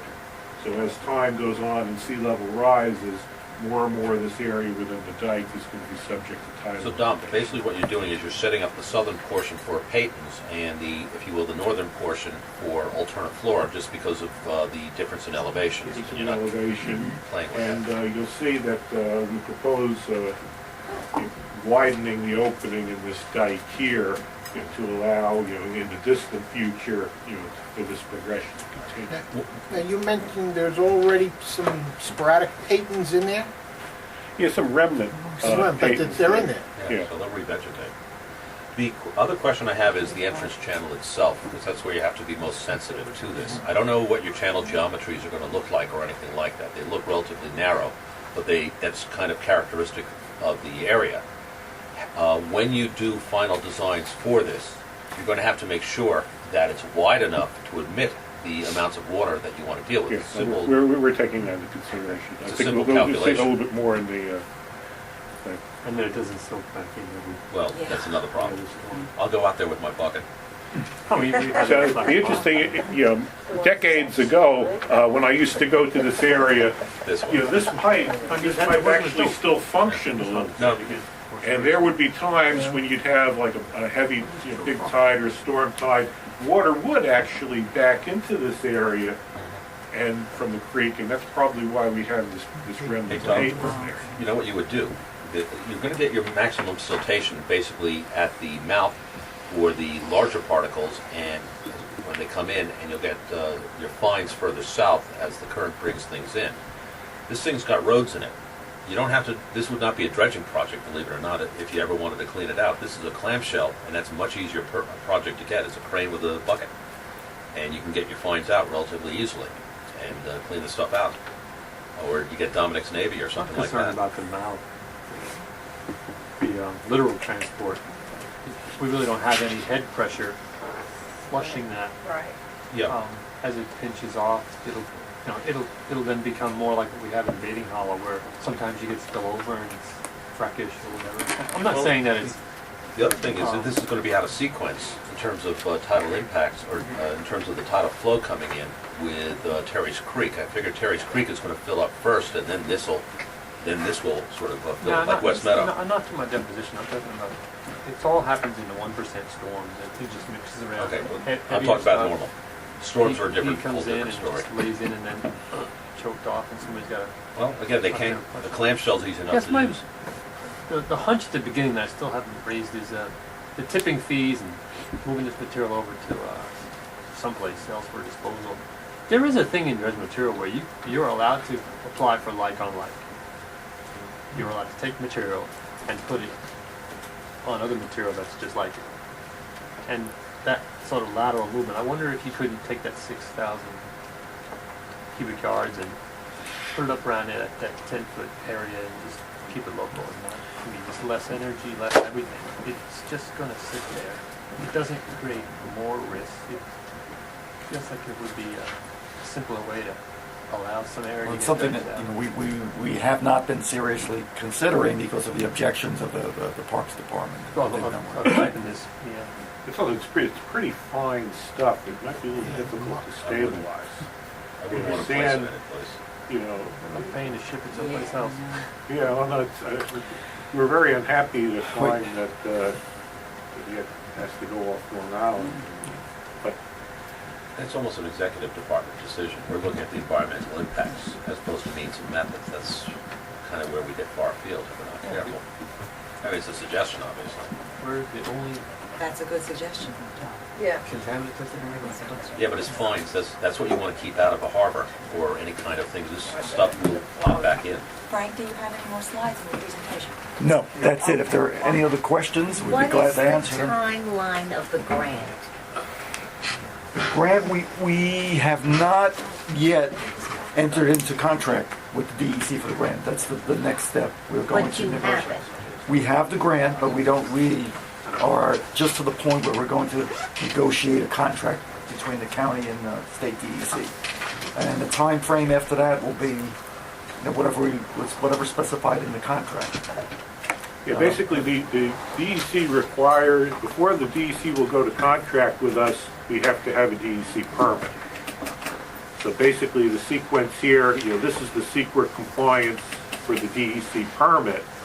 And we've been working with DEC, so we're in the permit application process. And once we have our DEC permit in hand, then we can officially get our contract, the money starts to flow. The plans that we're using to get our permit will be the plans that we could use then to put this project out to bid and have a contractor bid on it and hopefully, come in within budget and, then we go forward from there. Okay, members of the board, we have an email from John Rather. He wanted to make this meeting and could not. And he sent an email to Mr. Freeling, and he has certain concerns about this project. I would like to just read them very briefly because he's not here to present them himself, okay? He's saying the information provided in the environmental assessment form is incomplete and omits or does not make clear project considerations. Why are we only taking less than 7,000 cubic yards when by the county's own estimate there's 1.1 million cubic yards? He also says the EAF does not consider or make mention of establishing tidal flow from this interior area to Terry's Creek would create a point source of contamination into the creek and the federally and state protected Peconic estuary. He also talks about the system of earthen berms, and he's afraid that these berms and their effect on stormwater flood patterns would undermine project should a coastal fallback area in the face of sea level rise. It also contends that the photography is concerned about the presence of a tidal connect between the interior area where the project would be performed and Terry's Creek. In fact, no such connection is clear in the photo submitted. Another item is the EAF says that it's largely devoid of natural growth and significant animal life in this area. And he says no survey is included to substantiate this assertion, which is in fact incorrect according to him. He also says it fails to substantiate that the interior area was once a saltwater wetland tidally connected to Terry's Creek. Let's see, a couple of other things. He says that this action is drastic and is inappropriate for a publicly owned and protected parkland. No consideration is given to the effect of heavy equipment passage to and from the project area on the dirt roads that serve this park and add to its appeal. Indeed, the project envisions paving parts of this road in the vicinity of the culverts that would run beneath it as part of the 500-foot-long excavated tidal channel. He also asserts the project would heavily impact traffic through the park during construction and that it would occur on the main exit road from the park's interior. And you're saying the EAF wrongly asserts that there would be no traffic impact. He's also concerned that a project of this magnitude within a public park that artificially connects an area where contaminants were deposited through a creek within the federally and state protected Peconic estuary and which would entail destruction of existing wetlands clearly requires a full environmental statement under the CEQA process. A finding that this is a type 1 action with a negative declaration appended would be a travesty. I just wanted everyone to understand because he would have expressed these, but he couldn't get here today. He was very concerned that he couldn't. His name is John Rather. I really don't know. The newscast. No, The brother of the news. Brother. Brother of Dan Rather? He's a former New York writer. Times. He wrote articles for New York Times, Science. And also going on in the section, he in fact was involved a little bit with vector control. Oh, okay. But John Corral, I would like it that CEQ responds to Mr. Rather. Let him know that we did read into the record his concerns. And number 2, to address each of his concerns. Yeah, they should be responded to. Yes, each one of them, line by line. we And can in do- addition, Yes. include Frank's PowerPoint presentation today. It talks about how we follow through and we meet many BMPs in the long-term plan and the benefits of the project. So how will that, sorry, next question? Go ahead, Tom. How will that letter read? He raised points to consider, and then somebody's gonna write on our collective behalf as to the answer? Yes. Or the project applicant? Both together. They serve as staff Yes. in one respect for us, and they are the applicant, so they've got to draft it carefully. Yes, Jim. I have another question here. So to finish the point I was Yeah. trying to raise, I guess I would like to also be able to participate in That's fine. writing on that because Right? It's going out over her signature. Yes. So, Yeah, that's assuming, of course, that we say okay to I this. think that'd be a good idea. Okay. Jim? Now, I have a question. The Peconic estuary plan, is this consistent with it? Yes, definitely. It's consistent with the comprehensive management plan of Peconic Yeah, it has to Estuary be in terms pointed out in the rebuttal. that's a good point to be. It's consistent with the Peconic Estuary, the existing comprehensive management plan for wetlands restoration and removal of dredged.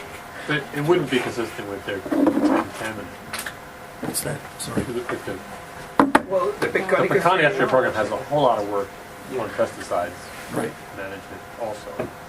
And until we describe our credible answer to the assertion that this will now re-release pesticides to the area, that it wouldn't be consistent until we If that were determine true, in fact but is- we clearly believe that that isn't true. Yeah, And I Right? think So that we're going to respond to that. And the Peconic Estuary program, Alice Branco, director, she has been involved in all these the last 2 years of redesigning and rethinking the project and They've been and involved trying all to figure along. out like us. And the Peconic Estuary program was supported by when we applied for the grant from the city, so they are fully aware and fully involved with the project. I want to make 2 points. Just one is that just to remind the council that the project has already come before the CEQ in the past, and CEQA is essentially complete.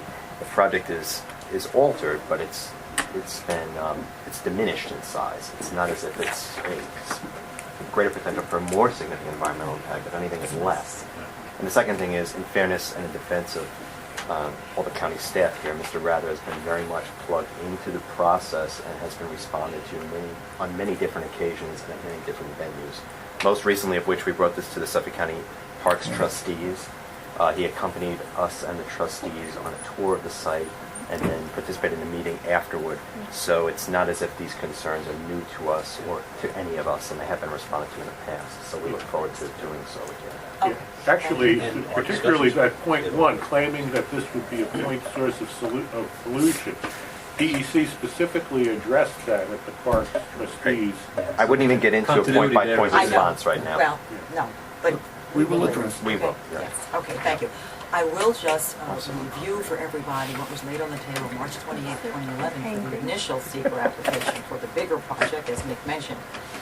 And we determined that it is type 1 and will not have significant adverse impacts on the environment for the following reason. It did not exceed the criteria for determining significant effect on the environment. It will also restore highly productive estuarine salt marsh habitat. The proposed action will result in improvements to nursery and spawning ground for estuarine species, and it will result in improvements to water quality and nutrient cycling, and it is expected to reduce the need for larviciding to control mosquitoes and to provide suitable land for marsh adaptation towards sea level rise, and will enhance recreational and educational enjoyment of Indian Island County Park. Okay? So we did that a few years ago. As Nick pointedly said, we are revisiting this because it changed a little bit, but it's really just changed as far as size and scope. Okay? Exactly. So is there a motion? Motion type 1, neg deck. Is there a second? Second. Seconded by Eva. All in favor? For the same reasons? Yeah. Reiterate what we've done? Yes. Hey, thank you.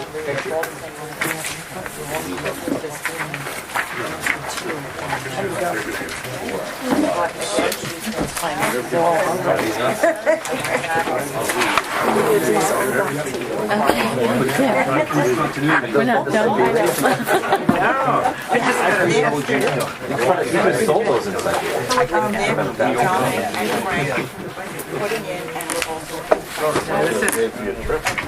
I don't know about that. It's just differentiation between the method bill of Schneiderman and what we did today. Okay, thank you. Yeah, I just barefoot all the time. And when I have to come to a meeting, I have to make sure that I don't. You got 4? I don't know. We'll have 6. 5, 6, I think would be okay. So I have to bring weird. John, we're going to have 6 in a second. I think we should quorum. Okay, all right, thanks. Okay, see you later. Bye, guys. We're not done. I love. We're not done. Moving along. Okay, recommendations for LAD's report. Recommendations for legislative resolutions laid on the table June 3rd, 2014. Do you have anything about that, John, to let us know? Okay, so, yeah, the June 3rd LADS report you have with our recommendations on the left-hand side there. I wanted to point out just a couple of projects, 1514 and 1515. I'm sorry, 1513 and 1514 were Suffolk County Community College projects. Yeah, And I remember that. there's a agreement with the college that they do the SECRA for those projects. Every university does that. So just so you're aware of that, those building projects have SECRA done for them. And then wanted to point out for you 1577, 1578, 1580 were projects that the CEQ has reviewed, DPW projects that are now coming for funding. So I wanted to point these resolutions out to you.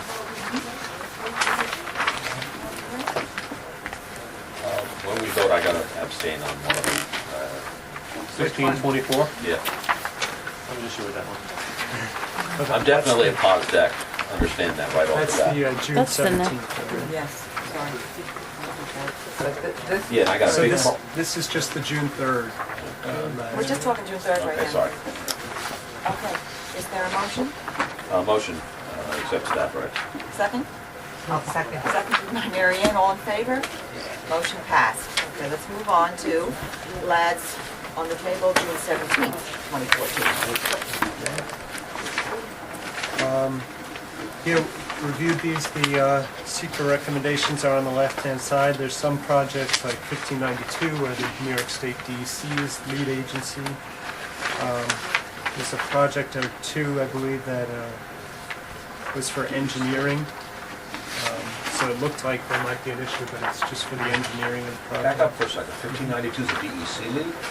Yeah, dredging projects, the DEC's. Yeah, we've appointed DEC as secret lead agency on all building projects since they give the permits. Oh, yeah, okay.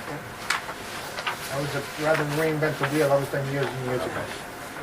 Interestingly, not during the break, I actually asked John, when it comes to these sales of property, I mean, obviously we talk lots Yeah. about when we're buying a property in this sense, environmentally, but I've never considered whether we should be involved in discussion about selling them. You point out most of the time the sale is tax, Yeah, it's tax. fulfilling their tax dues. Yeah.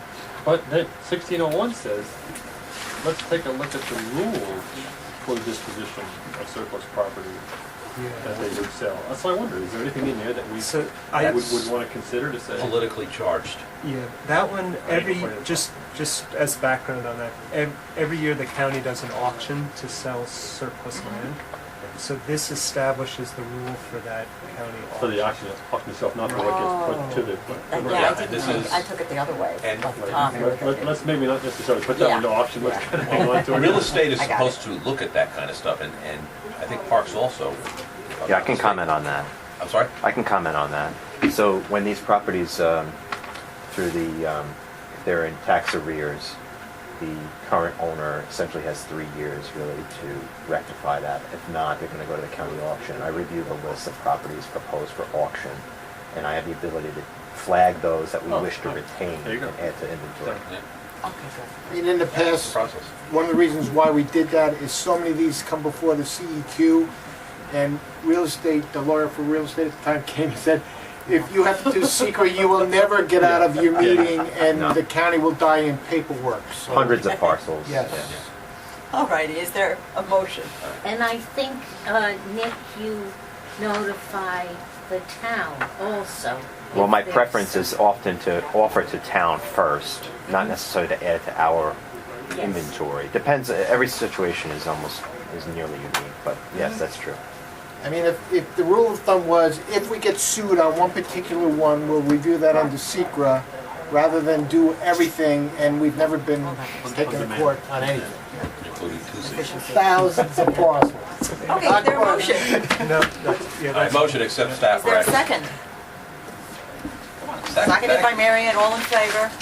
Motion passed. Except for me abstain on 1624.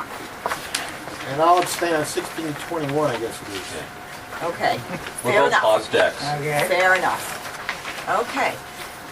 Other business, do we have any other business? I'll shoot anyone who brings that up. Okay, Joy, any CIC concerns? No? Sometime will you have someone talk about the Asian tiger?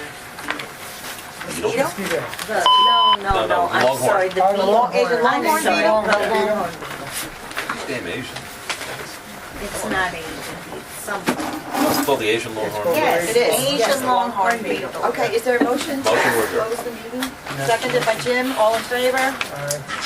Motion passed. Meeting over. Very good.